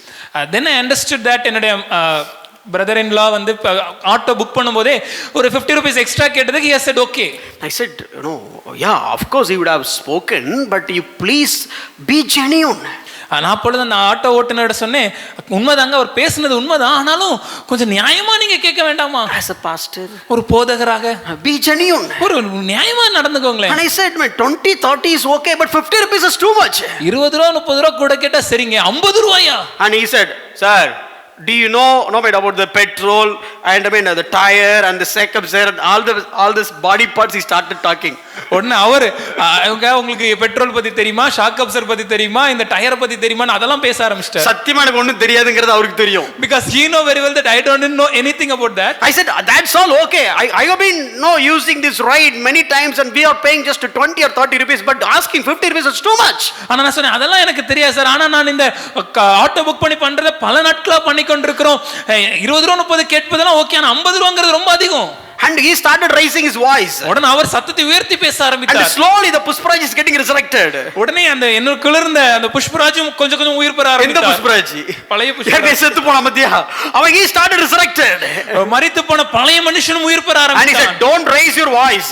சத்தத்தை உயர்த்தி பேசாதீங்க. If you want money get the money and go. காசு வேணா வாங்கிட்டு போயிருங்க. And now uncle has given the money. மாமாவும் அந்த பணத்தை கொடுத்து விட்டார். After that climax had happened. அதுக்கு பின்பாதான் முக்கியமான ஒரு விஷயம். Negative climax. ரொம்ப நெகட்டிவான ஒரு climax. You know what he has done? அவர் என்ன செஞ்சார் தெரியுமா? He took only 30 rupees. 30 ரூபாய் மாத்திரம் எடுத்துட்டு and given all the money back to my mom. மீதி பணத்தை என் மாமாட்ட கொடுத்து விட்டார். And he looked at me. மேலே ஏலக்கிறங்க பார்த்துட்டு 30 ரூபாய் எடுத்துர்க்கேனா? I just taken 30, okay? யார் கிறிஸ்டியன்ங்கிறது மறந்து போச்சு எனக்கு. And then I forgot who is the real Christian here. I felt but that time I say I was in a total state, but he started moving. ஒரு விதமான ஒரு மனநிலை இருந்தாலும் அவர் அப்படியே செஞ்சு விட்டார். And while he was moving, அவர் அப்படி போகும்போது he was again talking about the setups, tire and all the body parts of the auto. மறுபடியும் அந்த ஆட்டோல இருந்து அந்த ஷாக் அப்சர், டயர், எரிபொருள் இதெல்லாம் பேசினார். I heard his lamenting. அவர் புலம்புனதெல்லாம் நான் கேட்டேன். And I felt, Pushparaj, are you really a minister of God? எனக்குள்ள ஒரு எண்ணம், உண்மையிலேயே நாம தேவனுடைய ஊழியக்காரனா? For sake of 30 rupees he spoiled the peace of a layman. ஒரு 30 ரூபாய்க்காக ஒரு சாதாரண மனுஷனுடைய நிம்மதியை கெடுத்துட்டியப்பா. If he comes for your convention, what he will think about you? நாளைக்கு நடக்கிற நற்செய்தி கூட்டத்துக்கு அவர் வந்து உட்கார்ந்திருந்தார், நாளைக்கு அவர் என்ன நினைப்பார்? If he comes to the church, அவர் நாளைக்கு சபைக்கு வந்தார்னா he'll come to the church and look at me. சபைக்கு வரும்போது என்ன பாப்பாரு? இது அந்த 30 rupees case. This is the 30 rupees case. Let me go back. எனக்கு இந்த சர்ச்சே வேண்டாம். I do not want this church. Let me go away. My mind is bombarded with all the thoughts. என்னுடைய மனம் இப்படிப்பட்ட எல்லா எண்ணங்களும் சிதைந்து கொண்டிருந்தது. And I went upstairs. நான் அப்படி மேலே என்னுடைய அறைக்கு சென்றேன். I went and opened the laptop. என்னுடைய லேப்டாப்பை திறக்கும்போது exactly Colossians 3:17 I was working on it. கொலோசியர் 3:17 தான் நான் தியானித்துக் கொண்டிருக்கிறேன். Whatever you do, நீங்கள் எதை செய்தாலும் in your word, வார்த்தையினாலாவது I didn't do that. அத நான் செய்யல. In your deed, செய்கைகளினாலாவது I didn't do that. அதையும் செய்யல. Do everything. எதை செய்தாலும் I didn't do that. எதையுமே செய்யலங்க. The guilt conscious just bombarding me. என்னோட மனசாட்சி என்னை அப்படி தைக்க ஆரம்பித்தது. And came out. வெளியே வந்தேன். I was asking my uncle, என் மாமாவிடம், give me that auto wala's number. அந்த ஆட்டோ ஓட்டுநருடைய நம்பரை கொடுங்க. I want to call him. அவரை நான் கூப்பிட்டு I want to compromise. எனக்கு நான் சமரசம் செய்யணுங்க. But they said okay, leave it. மாப்ள விட்டு ஃப்ரீயா விட்டுருங்க. But my mama said like just leave it, அதை விட்டுருங்க. Then I went back to my room. மறுபடியும் என்னோட அறைக்கு சென்று I typed this as an illustration. இதை நான் இன்னைக்கு சொல்ல வேண்டிய ஒரு எடுத்துக்காட்டாக எழுதினேன். நீங்க சிரிக்கிறீங்க பாத்தீங்களா? அந்த illustration. Whatever we heard, that is a true incident.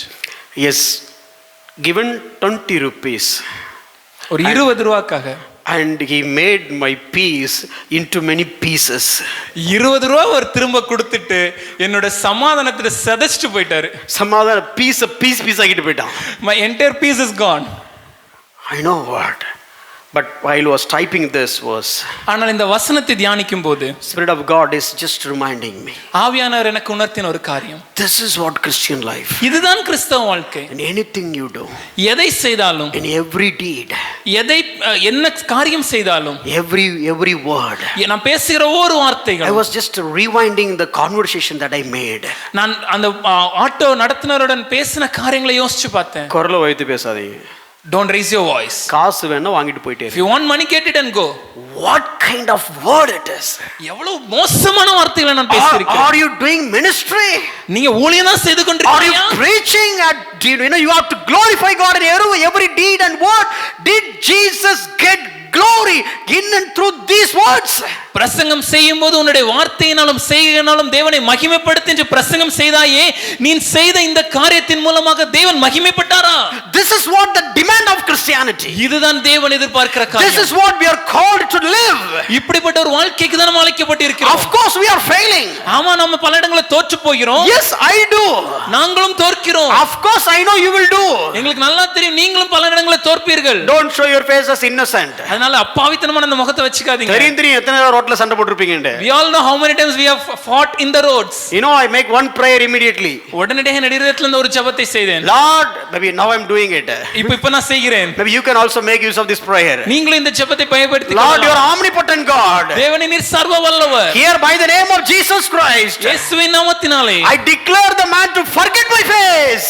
என் முகத்தை அவர் மறந்துறணும் ஐயா. So that next time when I preach, அடுத்த முறை நான் பிரசங்கம் பண்ணும்போது he will not remember that face. இந்த முகத்தை அவர் ஞாபகம் வச்சுக்க And கூடாது. I can proclaim the gospel to him. அவருக்கு உம்முடைய சுவிசேஷத்தை என்னால சொல்ல முடியும். I know now so many of these people have started praying this prayer. இப்போ நான் நம்புறேன் இங்க இருக்கிற நிறைய பேரும் இதே ஜெபத்தை பலருக்காக நீங்க பண்ணிருப்பீங்க. சார் அவன் முகத்தை மறந்துறணும். Lord, let him forget my face. அப்புறம் ஆபீஸ்ல வந்து 4 பேர் மறந்துறணும். Lord, let the people in my office, the 4 people, குடும்பத்துல 15 பேர் என் முகத்தை மறந்தே ஆகணும். In my family, the 15 members need to forget my face. அப்புறம் அந்த ஃபேஸ் நான் வைஃப் கிட்ட காமிச்சல, தயவு செஞ்சு அவ மறந்துட்டான் ஆண்டவரே. The face that is showed to my wife, that let her forget that. Amen. Jokes apart, but that is what Christian life. இது சிரிப்பதற்காக அல்ல, சிந்திப்பதற்காக. இதுதான் கிறிஸ்தவ வாழ்க்கை. It is not what we do in front of the people or in the pulpit. இங்கே நின்று கொண்டு புல்பிட்ல நின்று கொண்டு ஜனங்களுக்கு முன்பாக என்ன செய்கிறோம் என்பதல்ல. You know why the Christianity is not, spreaded the way we studied in the book of Acts? அப்போஸ்தலர் நடபடிகள் புத்தகத்தில் நாம் வாசித்த விதமாக ஏன் கிறிஸ்தவம் என்று உலகத்துல பரவவில்லை தெரியுமா? See, those days, it is not about Paul and Peter and all the apostles. It is all about laymen. They went and they preached the gospel. அந்த நாட்களில் கிறிஸ்தவம் என்பது பவுலை பற்றியோ பேதுருவை பற்றியோ யோவானை பற்றியோ அப்படிப்பட்ட ஒரு காரியம் அல்லங்க. சாதாரண மனிதர்கள், சாதாரண கிறிஸ்தவர்கள் அவர்கள் செஞ்சு பேசி இயேசுவின் பிரசங்கத்தை சுவிசேஷத்தை சொன்னார்கள். The very first mega church is Church of Antioch. இந்த சபையில காணப்பட முதல்ல பெரிய திருச்சபை எதுனா அந்தியோகியா பட்டணத்தில் இருந்த சபை.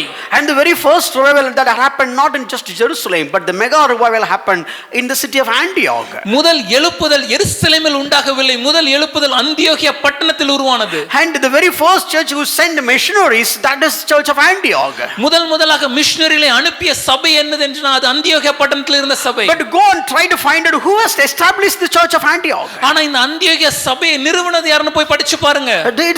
It was not Paul, it was not Barnabas. அது பவுலோ பர்னபாவோ அல்ல. After they saw the change, Jerusalem sent Barnabas, and Barnabas went and saw, I cannot handle it, I really need Paul. Then he went to Tarsus and brought Paul. But already all this had happened. அந்த பட்டணத்தில் அந்தியோகியா பட்டணத்தில் நடந்த எழுப்புதலை பார்த்த பின்பாக எருசலேம் தேவாலயத்திலிருந்து பர்னபாவை அனுப்பினார்கள். பர்னபா அங்கு வந்து அங்கு நடந்த எல்லா காரியங்களை பார்க்கும்போது என்னால் தனி ஒருவனாக இதை ஹேண்டில் பண்ண முடியல, எனக்கு உதவி தேவை, இதற்கு பவுல் வேண்டும் என்று அவர் தர்சு பட்டணத்துக்கு சென்று பவுலை அழைத்து கொண்டு வந்து அங்க சபைக்கு போதித்து நம்மளால வாசிக்க முடியும். Why those things are not happening now? ஆனா அப்படிப்பட்ட காரியங்கள் இன்னைக்கு கிறிஸ்தவத்துல ஏன் நடக்கல? Why? Even though we are living as Christians, even though we are trying to show Christ, even though we are trying to proclaim the gospel, but those things are not happening in front of our eyes. நாம் இன்னைக்கு கிறிஸ்தவங்களா வாழ்றோம், கிறிஸ்தவனா இருப்பதா காண்பிக்கிறோம், கிறிஸ்துவை மகிமைப்படுத்தணும், சுவிசேஷம் சொல்ற எல்லா காரியங்களும் செய்கிறோம். ஆனாலும் இப்படிப்பட்ட காரியங்கள் இன்றைக்கு ஏன் நடக்கவில்லை? Does God shrink his hand? தேவன் தன்னுடைய கரங்களை கட்டுப்படுத்தி இருக்கிறாரா? Does God not ready to stretch out his hands? தேவன் தன்னுடைய கரங்களை விரிவாக திறப்புவதற்கு மனம் இல்லாதவராக Or does the gospel lost its power? இல்லை என்றால் சுவிசேஷம் தன்னுடைய வல்லமை இழந்து விட்டதா? Or does the Spirit of God is not ready to work in and through us? இல்ல பரிசுத்த ஆவியானவர் நம்முள் செயல்படுவதற்கு மனம் இல்லாமல் இருக்கிறார். What is the problem here? என்னங்க பிரச்சனை? Problem is not in the gospel. பிரச்சனை சுவிசேஷத்தில் அல்ல. Or let me put it this way, it cannot be, அது அப்படி இருக்க வாய்ப்பே இல்ல. and there cannot be any problem in the nature of God. தேவனுடைய குணத்திலும் சுபாவத்திலும் ஒருவரிடத்திலும் தவறு இருப்பதற்கு வாய்ப்பே இல்லை. And this word is infallible and it's sufficient. இது விழுந்து போகாத முழுமையான ஒரு வேத வார்த்தை. Then why it is not happening? ஆனா ஏன் நடக்கல? So only one reason. ஒரே ஒரு காரணம் தான் It இருக்க is முடியும். just because of you and me. உங்களாலயும் என்னாலயும் தாங்க. Exactly just because of you and me and all the people so called ministers of God. நிச்சயமாக உங்களாலயும் என்னாலயும் தேவனுடைய ஊழியக்காரங்க அழைத்து கொண்டிருக்கிறவர்களாலே மாத்திரமே. You know, one day one big minister of God went to an actor.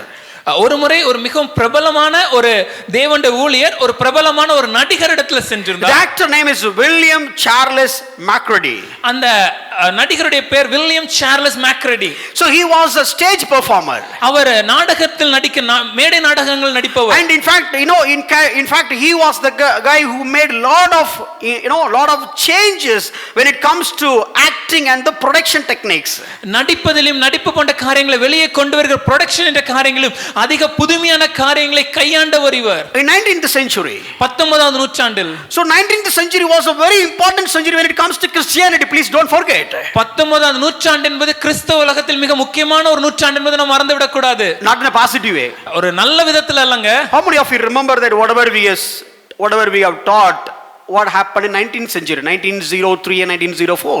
19ஆம் நூற்றாண்டில் 1903ஆம் வருடத்தில் போன்ற 4ஆம் வருடத்தில் நடந்த காரியங்களை உங்களுக்கு சொன்னது ஞாபகம் இருக்கிறதா? ஞாபகம் இருக்கா? Do you remember it? When we studied about the Spirit of God, yes, we studied. ஆவியானவரை குறித்து நாம் தியானிக்கும்போது அந்த காரியங்களை நாம் படித்தோம். In the same century, அதே நூற்றாண்டுல this actor, இந்த நடிகர், he was very famous. அவர் மிகவும் பிரபலமானவர். Whatever the skit or whatever the drama he put, everything became a very success.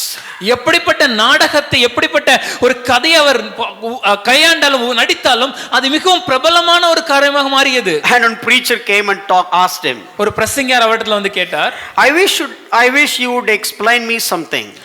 ஒரு காரியத்தை நீங்க எனக்கு சொல்லி கொடுத்தா ரொம்ப நல்லா இருக்கும்னு நினைக்கிறேன். And he said, well, I'm an actor. What kind of help I can do, or what kind of thing I can explain to a preacher? ஐயா, நான் ஒரு நடிகர், நீங்க ஒரு பிரசங்கியார், உங்களுக்கு என்னால என்ன உதவி இல்ல என்ன காரியத்தை நான் உங்களுக்கு சொல்லி கொடுக்க முடியும்? And he said, what is the reason? That is what I'm just reading. I'm just quoting. Okay, what is the reason for the difference between you and me? What is the reason difference between you and me? Correct. அப்ப அந்த பிரசங்கியார் கேட்டார், எனக்கும் உங்களுக்கும் என்ன வித்தியாசம் இருக்கிறது? You are appearing before the crowd. நீங்களும் கூட்டத்துக்கு முன்பாக நிற்கிறீங்க. I am also appearing before the crowd. நானும் ஒரு கூட்டத்துக்கு முன்பாக தான் நிற்கிறேன். And you are narrating a story. நீங்கள் ஒரு கதையை அவங்களுக்கு நரேட் பண்றீங்க, சொல்றீங்க. And I am narrating the gospel. நான் சுவிசேஷத்தை பிரசங்கிக்கிறேன். And you have the fiction, I have the truth. நீங்க நான் ஒரு சத்தியத்தை பேசுகிறேன், நீங்கள் ஒரு அசத்தியத்தை இல்லனா ஒரு கதையை நீங்க பேசுறீங்க. I am preaching an essential unchanging truth. You are speaking something entertaining and fictional stories. நான் பேசுகிறது மிகவும் சத்தியமான தேவையான ஒரு சுவிசேஷம், ஆனால் நீங்கள் சொல்கிறது பொழுதுபோக்குக்காக அவங்களை சந்தோஷப்படுத்துறதுக்கான ஒரு கதைகள். கதை இல்லாத கதை. It's just a fictional story. But ஆனா whenever I do this, நான் பிரசங்கம் பண்ணும்போது people are not coming for every time. ஒவ்வொரு மறுபடியும் ஜனங்கள் தொடர்ந்து வருவதில்லை. I don't see much interest in them. அதுல அவங்களுக்கு பெரிய ஒரு ஆர்வம் இருப்பதாக என்னால பார்க்க முடியல. But when you come on the stage, ஆனா நீங்க மேடையில வரும்போது and you are going to talk about the fiction and you are going to act, நீங்க ஒரு கதையை பற்றி பேசி அதை நடிக்கும்போது so many people are coming and watching you even every now and then. அநேக ஜனங்கள் நீங்கள் நடிப்பதையும் பேசுவதையும் பார்க்க வர்றாங்க. அதுவும் திரும்ப அடிக்கடி அது நடக்குது. Why? ஏன்? Why it's happening? ஏன் அப்படி நடக்குது? And this guy made one simple statement. அதுக்கு அந்த நடிகர் ஒரே ஒரு காரியத்தை சொன்னார். He said, this is quite simple. இது ரொம்ப சாதாரண ஒரு விஷயம் sir. Let me tell you the difference. நான் என்ன வித்தியாசம் உங்களுக்கு சொல்றேன். Between us. நமக்குள்ள இருக்கிற என்ன வித்தியாசம் என்பதை நான் உங்களுக்கு சொல்றேன்னு சொல்லி அந்த பிரசங்கிமார்ட்ட இவர் சொன்னார். I present the fictional story as a truth. நான் ஒரு கட்டுக்கதையை பேசும்போது கூட சத்தியத்தை பேசுகிற விதமாக பேசுகிறேன். You present the truth as a fiction.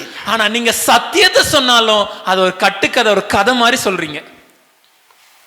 Does it applicable now? அது இன்னைக்கும் நடக்குன்னு நினைக்கிறீங்களா? Go and check in YouTube. யூடியூப்ல போய் பாருங்க. There are many people, the recent past, raised up இந்த கடந்த சில வருடங்களாக அநேக ஜனங்கள் வளர்ந்திருக்க நம்மளால பார்க்க முடியும். mocking Christianity. கிறிஸ்தவத்தை கேலி கூத்து பண்றத பார்க்க Just முடியும். 5 to 10 years back, at least 10 years back, you never heard anybody mocking Christianity. ஒரு 10 வருடத்திற்கு முன்பாக இவ்வளவு கேலி கூத்துகள் கிறிஸ்தவத்துக்கு மேல் வைக்கப்படுறத நம்மளால பார்க்க முடியாது. Now people are capturing all the fictions that we make. ஆனா இன்னைக்கு நாம சபைகளை பண்ணுகிற எல்லா அட்டூழியங்களையும் அவங்க படம் பிடித்து அட்டூழியன் சொன்னல okay whatever the fictions we made, என்ன கதைகள்லாம் என்னெல்லாம் காரியங்கள் செய்றோம் அதெல்லாம் படம் பிடித்து and they present to the people as if the fiction and this was time of entertainment. அதை ஜனங்களுக்கு ஒரு புகைப்படமாக காண்பித்து ஒரு பொழுதுபோக்காக வைத்திருக்கிறார்கள். Let me tell you very frankly, ரொம்ப ஓபனா சொல்றேங்க. see in a movie, ஒரு படத்துல if the hero kicks him or punch him, ஒரு கதாநாயகன் தன்னுடைய எதிராக இருக்கிறவனை அது குத்துனா இல்ல எடுத்து மிதித்தால், and this guy is got dragged and fallen away, அவன் பறந்து போய் அங்க விழுந்தான்னு வெச்சுக்கோங்க. இதை யாரும் மார்க் பண்றது இல்ல. Nobody is mocking that. மிச்சம் உங்களுக்கு புரிஞ்சிருக்கும்னு நினைக்கிறேன். I hope you understood the rest of the story. But when you come to church, ஆனா சபையில் வரும்போது when people started blowing, நாம அப்படி ஊதுனாலே and people started just laying hands and people are falling, அப்படி கரங்களை வைக்கும்போது பின்னால ஜனங்கள் விழுவதை பார்க்கும்போது, சத்தமா டிரான்ஸ்லேட் பண்ணாத, விழலனா கூட நாங்க தள்ளிடுவோம். even if people are not falling down, we'll push and make them fall. மெதுவா சொல்லு. We'll push and make them fall down. Okay, make them to fall. Sorry, they will fall. விழ தள்ளுவோம் இல்ல விழுந்து விடுவார்கள்.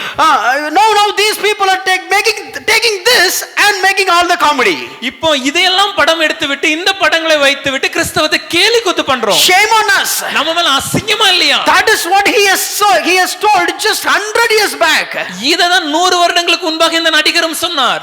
Those people are presenting the mocking or maybe fictional stories as if the truth and reality. ஒரு கதையை பேசும்போது கூட உண்மையாக நிதர்சனமான சத்தியமாக அவங்க பேசுறாங்க. But we preach this gospel. ஆனா நாம் சுவிசேஷத்தை பிரசங்கிக்கிறோம். We preach the word of God. தேவனுடைய வார்த்தையை And பிரசங்கிக்கிறோம். we preach the power of God. தேவனுடைய வல்லமையை பற்றி பேசுகிறோம். Shame on us. We preach is as if it is like a fictional stories. நமக்கே அது அருவருப்பா இருக்கணுங்க. ஏன்னா நம்ம சொல்கிறத ஒரு கதை மாதிரி கட்டுக்கதை மாதிரி பேசிட்டு இருக்கோம். Now you may think what the preacher's problem. ஒருவேளை நீங்க நினைக்கலாம் இது பிரசங்கியமா இருக்கக்கூடிய பிரச்சனைன்னு. Let me tell you your problem or our problem. இல்லனா உங்களுக்கும் நமக்கும் இருக்கக்கூடிய பிரச்சனையை நான் காண்பிக்க விரும்புகிறேன். See, one actor, he is just, I mean, if you want to do an act with respect to one particular art, he just started learning the art and he is living as if he is an artist in that movie.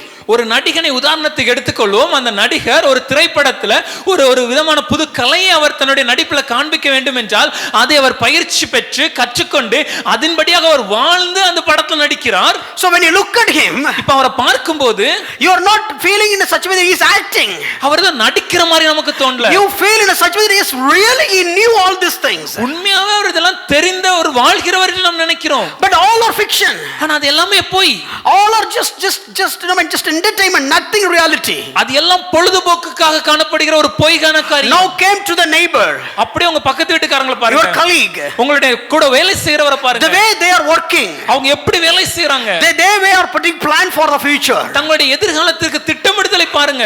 The way they raise their kids. அவங்களுடைய குழந்தைகளை எப்படி வளர்க்கறாங்கன்னு பாருங்க. They know whatever they buy and whatever they sell and how the way they make money and everything as if they are going to live in this world forever.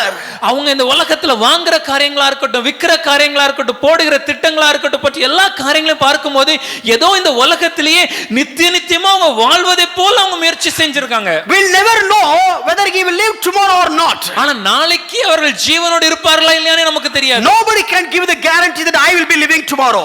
யாராலுமே நாளைக்கு நான் உயிரோட தான் இருப்பேன்ங்கற நம்பிக்கை வாக்குறுதியை கொடுக்க முடியாது. Only the Christian can make a statement. ஆனா கிறிஸ்தவன் ஒரு காரியத்தை சொல்ல முடியும். If I hear, I will be with Christ. நான் இங்க இருந்தா I for Christ. நான் இங்க இருந்தா இயேசுவுக்காக வாழுவேன். And if I die today, ஆனா இன்னைக்கு மரித்தேன் என்றால் I will be with Christ. இயேசுவோடு இருப்பேன். But for that person, ஆனா அதே அந்த மனிதனுக்கு he doesn't know anything about after death. அவர் மரணத்துக்கு பின்பான எந்த காரியங்களும் அவருக்கு தெரியாது.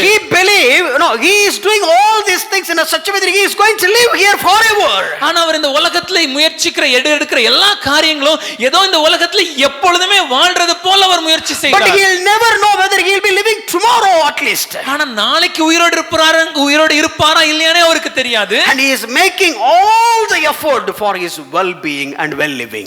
ஆனா நல்லாக வாழ வேண்டும், செழிப்பாக இருக்க வேண்டும் என்பதற்காக எல்லா முயற்சிகளையும் அவர் எடுக்கிறார். செய்தார். And look at the way that we live. ஆனா நாம எப்படி வாழ்றோம்னு யோசிச்சு பாருங்க. Look at the way we live when it comes to the Christian perspective. கிறிஸ்தவ உலகத்துல இல்ல கிறிஸ்தவ கண்ணோட்டத்துல நம்மளுடைய வாழ்க்கை எப்படி இருக்குன்னு கொஞ்சம் யோசிச்சு பாருங்க. How many of you really expect Jesus Christ is going to come one day? எத்தனை பேர் உண்மையா நம்புறீங்க இயேசு கிறிஸ்து ஒரு நாள் வருவார்னு? When was the last time you are just, oh God, I thought you will come today. Oh, it's not. ஐயா தேவனே இன்னைக்கு நீங்க வந்துருவீங்க நான் எதிர்பார்த்தேன், இன்னைக்கு இல்லையா அப்படி நீங்க கடைசி எப்ப யோசிச்சீங்க? And when was the last time you think, oh God, no, and every day you are talking to me, I'm just overwhelmed by having the good communion with you.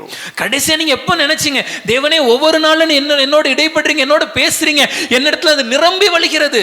Or no, he is coming to the office surely having a confidence that he will get money. ஒரு மனிதன் ஆபீஸ்க்கு வரும்போது நிச்சயமாக அந்த மாதத்துல எனக்கு salary கிடைக்கும் நம்பி வரான். Are we coming to the church in a such a way that okay, surely I'm going to receive something from God? ஆனா இன்றைக்கு நாம் சபைக்கு வரும்போது நாம் தேவனிடத்தில் எதையாவது நிச்சயமாக பெற்றுக்கொள்வேன் என்ற நம்பிக்கையோடு வருகிறோமா? When he is working, he know that he is going to do his complete his work and get all the remunerations what he has deserved for. அந்த மனிதன் வேலை செய்யும்போது அந்த அலுவலகத்தின் எல்லா காரியங்களையும் நான் செய்வதனால அதற்கு கிடைக்கிற சம்பளத்தை நான் பெற்றுக்கொள்வேன் என்ற நம்பிக்கை அவனுக்கு இருக்கிறது. Do we have that confidence? If I go to church, if I read Bible, if I pray, I know my God who is there with me, he will never leave me, never forsake me. I have that confidence. If we compare these two standards, these guys are following the fictional thing, but they thought they live as a real life. We people are living a real life, but as if we are living a temporal fictional life. இன்று நாம் சபைக்கு வரும்போதும் நாம் வேதத்தை பார்க்கும் போதும் வசனத்தை வாசிக்கும் போதும் தியானிக்கும் போதும் ஜெபிக்கும் போதும் ஆம் என்றும் என்னை விட்டு விலகாத தேவன் என்னோடு இருக்கிறார், என் தேவனால எல்லா காரியத்தையும் என்னை செய்ய முடியுமாறு என்னை விட்டு விடுவதில்லை என்பதை நாம் எவ்வளவு உறுதியாக நம்பிக்கொண்டிருக்கிறோம். அந்த மனிதன் இந்த உலகத்துல வாழ்றான், ஒரு பொய்யான வாழ்க்கையை மெய்யன்னு நம்பி வாழ்றான். ஆனா ஒரு மெய்யான சுவிசேஷத்தை வைத்திருக்கிற நாம ஒரு பொய்யான வாழ்க்கையை வாழ்ந்துட்டு இருக்கிறோம். His worldly confidence is temporal, but he treated this as an eternal confidence. We do have eternal confidence which is really eternal and permanent, but we treat it as a temporal confidence. அந்த மனிதனுக்கு இருப்பது ஒரு உலக நம்பிக்கை, ஆனா அந்த உலக நம்பிக்கை அவர் நித்திய நம்பிக்கை மாதிரி அவன் பார்த்து அவன் வாழ்க்கையை வாழ்றான். ஆனா நமக்கு இருப்பது ஒரு நித்திய நம்பிக்கைங்க, ஆனா நாம அதை ஒரு உலக நம்பிக்கை மாதிரி கருதி அப்படிப்பட்ட ஒரு வாழ்க்கையை தான் வாழ்ந்து கொண்டிருக்கிறோம். So whenever we anything that we do as if I've been bought by the price of the blood, so I do everything for my master. நாம் எதை செய்தாலும் நமக்கு மனதில் இருக்க வேண்டிய காரியம், நம் கிரயத்துக்கு கொல்லப்பட்டேன், எனக்காக செலுத்தப்பட்ட கிரயம் என்னுடைய ஆண்டவராகிய இயேசு கிறிஸ்துவின் விலை மதிப்பில்லாத இரத்தம், ஆகையால் நான் எதை செய்தாலும் இந்த சரீரத்தில் அவருடைய மகிமைக்காக மாத்திரமே என்ற ஒரு எண்ணம் நமக்கு இருக்க வேண்டும். Let me give a very common illustration so that you can understand it more. இன்னும் கொஞ்சம் ஆழமா புரியறதுக்கு ரொம்ப ஒரு அனுதினம் நடக்கிற ஒரு எடுத்துக்காட்டு உங்களுக்கு சொல்ல விரும்புறேன். Is it easy to find a person who just fell in love? ஒரு மனிதன் காதல் வயப்பட்டான்னா அது எளிதா நம்மளால கண்டுபிடிக்க முடியுமா முடியாதா? முடியாதா? Is it possible? Easily, we can hey, ஏதோ something wrong, வித்தியாசமா இருக்குற. The moment we look at him, we can easily identify that something is wrong in him. பதிலக சிரிச்சிட்டே இருப்பான். He'll always be laughing. அது பைத்தியம். That's crazy. வேற பைத்தியம் சொல்ல வரேன். It's a different level of craziness. And because he's always having the smiling face. ஏன்னா எப்பொழுதும் அந்த like that புன்முறுவல். Thank you. அனுபவம் போல இருக்கு. சரி பரவாயில்ல விட்டுறலாம். Okay, it's always a smiling face. எப்பொழுதும் ஒரு சிரிப்பான குணம் முருகன். And became soft. அப்படியே ரொம்ப சாந்தம் குணம். And take it life, like a very, it's something very, very pleasant way. வாழ்ற வாழ்க்கை ரொம்ப அனுபவிச்சு வாழ்ற ஒரு வாழ்க்கை. No frustration. கவலை இல்லாம. No frustration. புலம்பல் இல்லாம. புலம்பாம. Always flying in high, feeling like flying high. எப்பொழுதுமே பறக்கிற மாதிரியான ஒரு எண்ணங்கள். And his dressing sense will get changed. உடை உடுத்துற விதமே மாறும். Hairstyle will get changed. சிகை அலங்காரம் மாறும். And the timing will get changed. அவங்க வாழ்ற வாழ்க்கை அந்த நேர கால அட்டவணைகள் மாறிரும். Call history will be changed. அவங்க போன்ல ஒரே நம்பர் தானே இருக்கும். அதான் சொல்ல call history changed. By seeing all that you can simply say that உண்மையா சொல்லு யார் அது? When we look at all this thing we'll ask him, tell me truth, who is that girl? பசங்க மட்டுமா அந்த பக்கமா அப்படிதான். Who is that boy? Who is that person? அந்த நபர் யார்? அந்த நபர் யார்? கரெக்ட். அதே மாதிரி என்னைக்காவது நம்மளை பார்த்த உடனே in the same way when people see us, I know you are a Christian. நீங்க உண்மையிலே கிறிஸ்தவங்க தாயா. இது நான் போட்டிருக்க சில்வர் டாலரை பத்தி இல்ல. It's not because that we wear a pendant of cross. It is not about the name that I have. நான் வைத்திருக்கிற பெயர்னால அல்லங்க. But the way my attitude. நான் வாழ்ற வாழ்க்கையின் மூலமாக. The change in my perspective. நான் பார்க்கிற பார்வையின் வித்தியாசத்தை பார்த்து. The way I deal people. நான் ஜனங்களோட செயல்படுகிற விதத்தை பார்த்து. And the way the approach that I have when it comes to the problems in life. வாழ்க்கையில் சில பிரச்சனைகள் வரும்போது அதை நான் எப்படி கையாளுகிறேன் என்ற முறையை பார்த்து. The way I handling the difficult circumstances. என்னோட வாழ்க்கையில் வரும் கடினமான சூழ்நிலையை நான் எப்படி எளிதாக மேற்கொள்கிறேன் என்பதை பார்த்து. The way I react, respond in a critical situations. ஒரு மிக முக்கியமான ஒரு காலகட்டம் வரும்போது அதற்கு நான் எப்படி அதை சமயோசிதமாக கையாளுகிறேன் என்பதை பார்க்கும்போது. By seeing all that, எல்லாத்தையும் பார்த்தாங்கன்னா, did they find that you are a Christian? அவங்க பார்க்கும்போது நீங்க கிறிஸ்தவங்கன்னு சொல்ல முடியுமா? உண்மையா சொல்லுங்க, நீங்க கிறிஸ்தவங்க தானே? Can they say, are you really Christian, right? That is what real Christian life. அதுதான் உண்மையான ஒரு கிறிஸ்தவ வாழ்க்கை. That life the people those who went to Antioch lived. That is why you got the revival. இப்படிப்பட்ட ஒரு கிறிஸ்தவ வாழ்க்கையை தான் அன்னைக்கு அந்தியோகியா பட்டணத்தில் இருந்த கிறிஸ்தவர்கள் வாழ்ந்தார்கள். அதனால தான் அன்னைக்கு அந்தியோகியா பட்டணத்துல ஒரு எழுப்புதல் காணப்பட்டது. But there are other type of Christians. இதுல இன்னொரு விதமான ஒரு கூட்ட கிறிஸ்தவங்களும் இருக்காங்க. They prophesied. அவங்க தீர்க்கதரிசனம் சொல்லுவாங்க. They are all Christians are at the stage. அவங்க மேடையில மாத்திரம் கிறிஸ்தவர்கள். Before the congregation. சபைக்கு முன்பாக Before கிறிஸ்தவர்கள். the people. ஜனங்களுக்கு முன்பாக கிறிஸ்தவர்கள். All the people called them as a prophet. எல்லாரும் அவர்களை பார்க்கும்போது தீர்க்கதரிசின்னு அழைப்பாங்க. But Bible called them as a false prophet. ஆனா வேதம் அவர்களை அழைக்கும்போது கள்ள தீர்க்கதரிசின்னு அழைக்கிறது. Not because of whether their prophecy has been fulfilled or not. அது அவங்க சொன்ன தீர்க்கதரிசனம் நடந்துச்சா இல்லையேங்கிறதுனால இல்ல. Let me ask you one question. ஒரு கேள்வி உங்களிடத்தில் கேட்கிறேன். How do you evaluate a prophet? எப்படி ஒரு தீர்க்கதரிசி உண்மையான தீர்க்கதரிசியா இல்லையா நீங்கள் சோதித்து பார்ப்பீர்கள்? சொல்லுங்க, ஒரு தீர்க்கதரிசி உண்மையிலே தீர்க்கதரிசி இல்லன்னு எப்படி கண்டுபிடிக்கலாம்? How can we validate a prophet whether he is true or not? எப்படி கண்டுபிடிக்கலாம்? By இது ART people மாதிரி பேசக்கூடாது, கிறிஸ்டியன் பீப்புள் மாதிரி பேசணும். எவ்வளவு கஷ்டப்பட்டு கேள்வி ஃப்ரேம் பண்ணியிருக்கிறேன். சாதாரணமாக கொஸ்டின் ஆன்சர் ரிவீல் பண்ணிட்டீங்கன்னா எப்படி? எக்ஸாக்ட்டா சொன்னீங்க, கை தட்டுங்க அக்கா. இப்போ என்ன அழகா சொல்லிருக்காங்க பாருங்க. We expect whether what he had said has come to true and that's how we validate it. So if somebody prophesy, ஒருவர் தீர்க்கதரிசனம் சொன்னால், then we'll come home. நம்ம வீட்டுக்கு வருவோம். See, he told 3 brothers. அவர் 3 சகோதரன்னு சொன்னாங்க. So you are always with me like brother. நீங்க எப்பொழுதும் என் கூட ஒரு சகோதரர் மாதிரி இருக்கீங்க. He is also with me like brother. அவர் என் கூட எப்பொழுதும் சகோதரர் மாதிரி தான் இருக்கிறாரு. So through Christ we are brothers. So கிறிஸ்துவுக்குள்ள நாம சகோதரர்கள். That is what he prophesied. அவர்தான் அந்த தீர்க்கதரிசி சொன்னாரு. 3 brothers, correct? 3 சகோதரர். It is true. And remember, one person will go high. ஒரு மனிதன் உயர இருப்பார். No, you are taller than me. போதகரோட நான் உயரமாக இருக்கிறேன். The prophecy is fulfilled.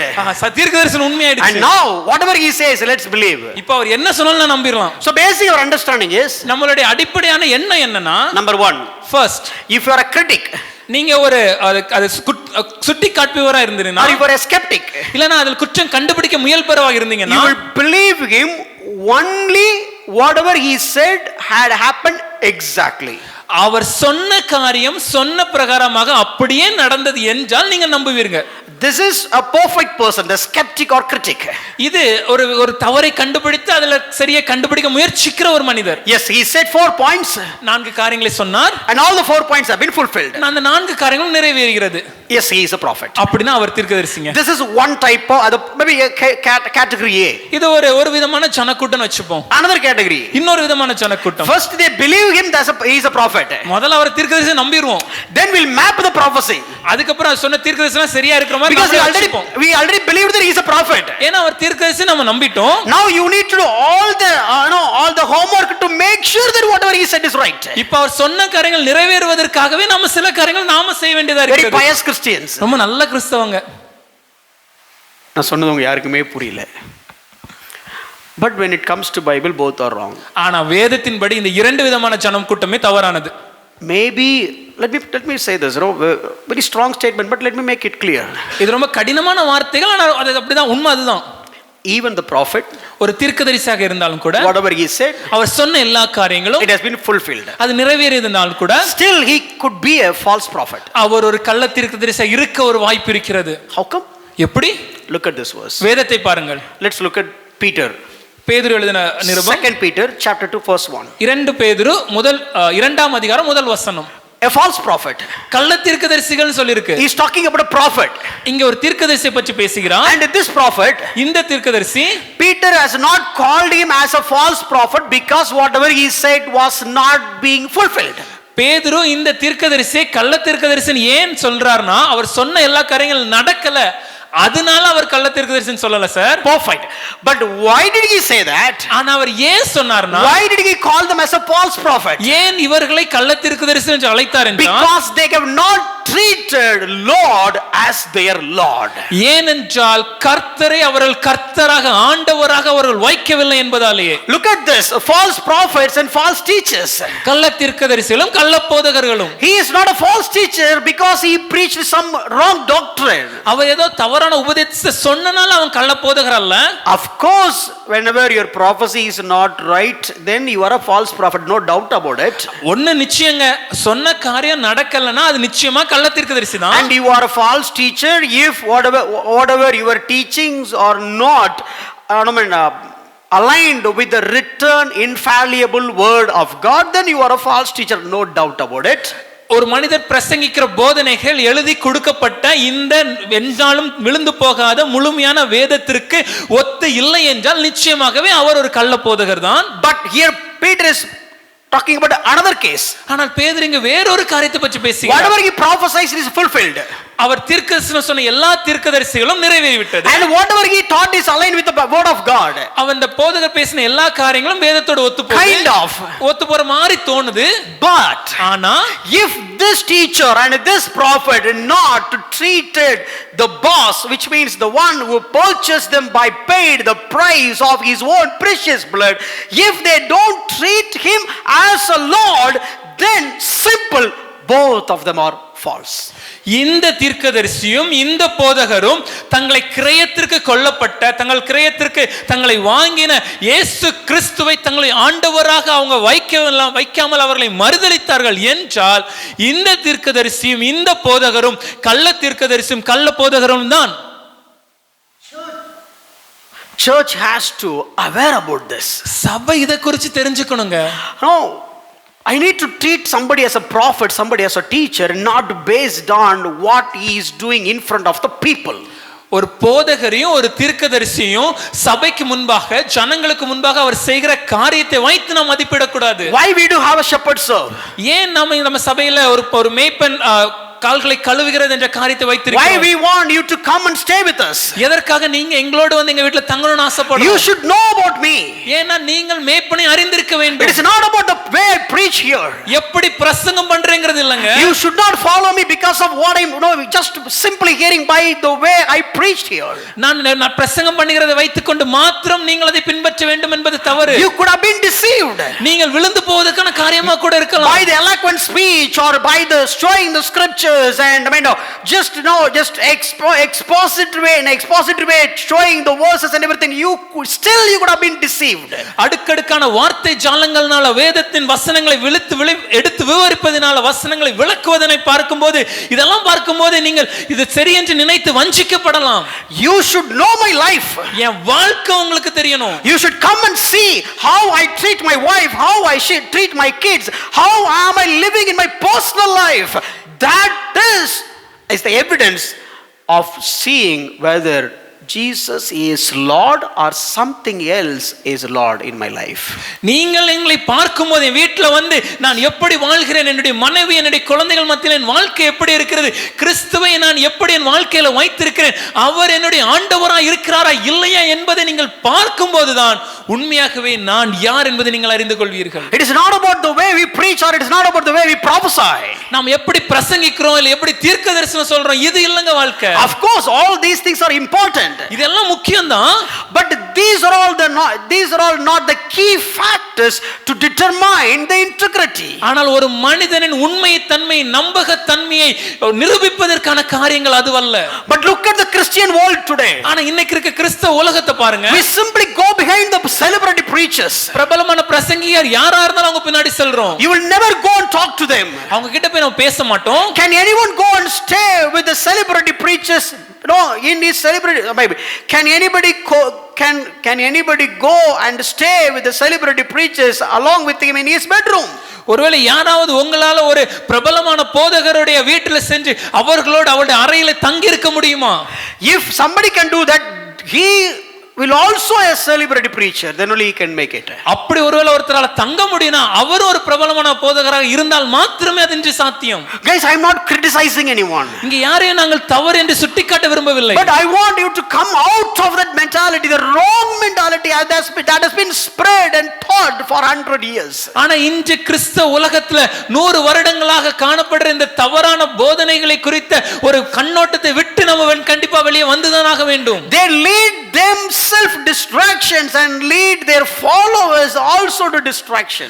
அவர்கள் தங்களை தாங்களே அழிவுக்கு நேராக நடத்துகிறார்கள். அது மாத்திரமல்ல தங்களை பின்பற்றுகிறவர்கள் அழிவுக்கு நேராக நடத்துறாங்க. Whoever may be, யாரா இருந்தாலும் சரி, if they don't treat Jesus is Lord in their life of every aspect of their life, then they are going towards destruction.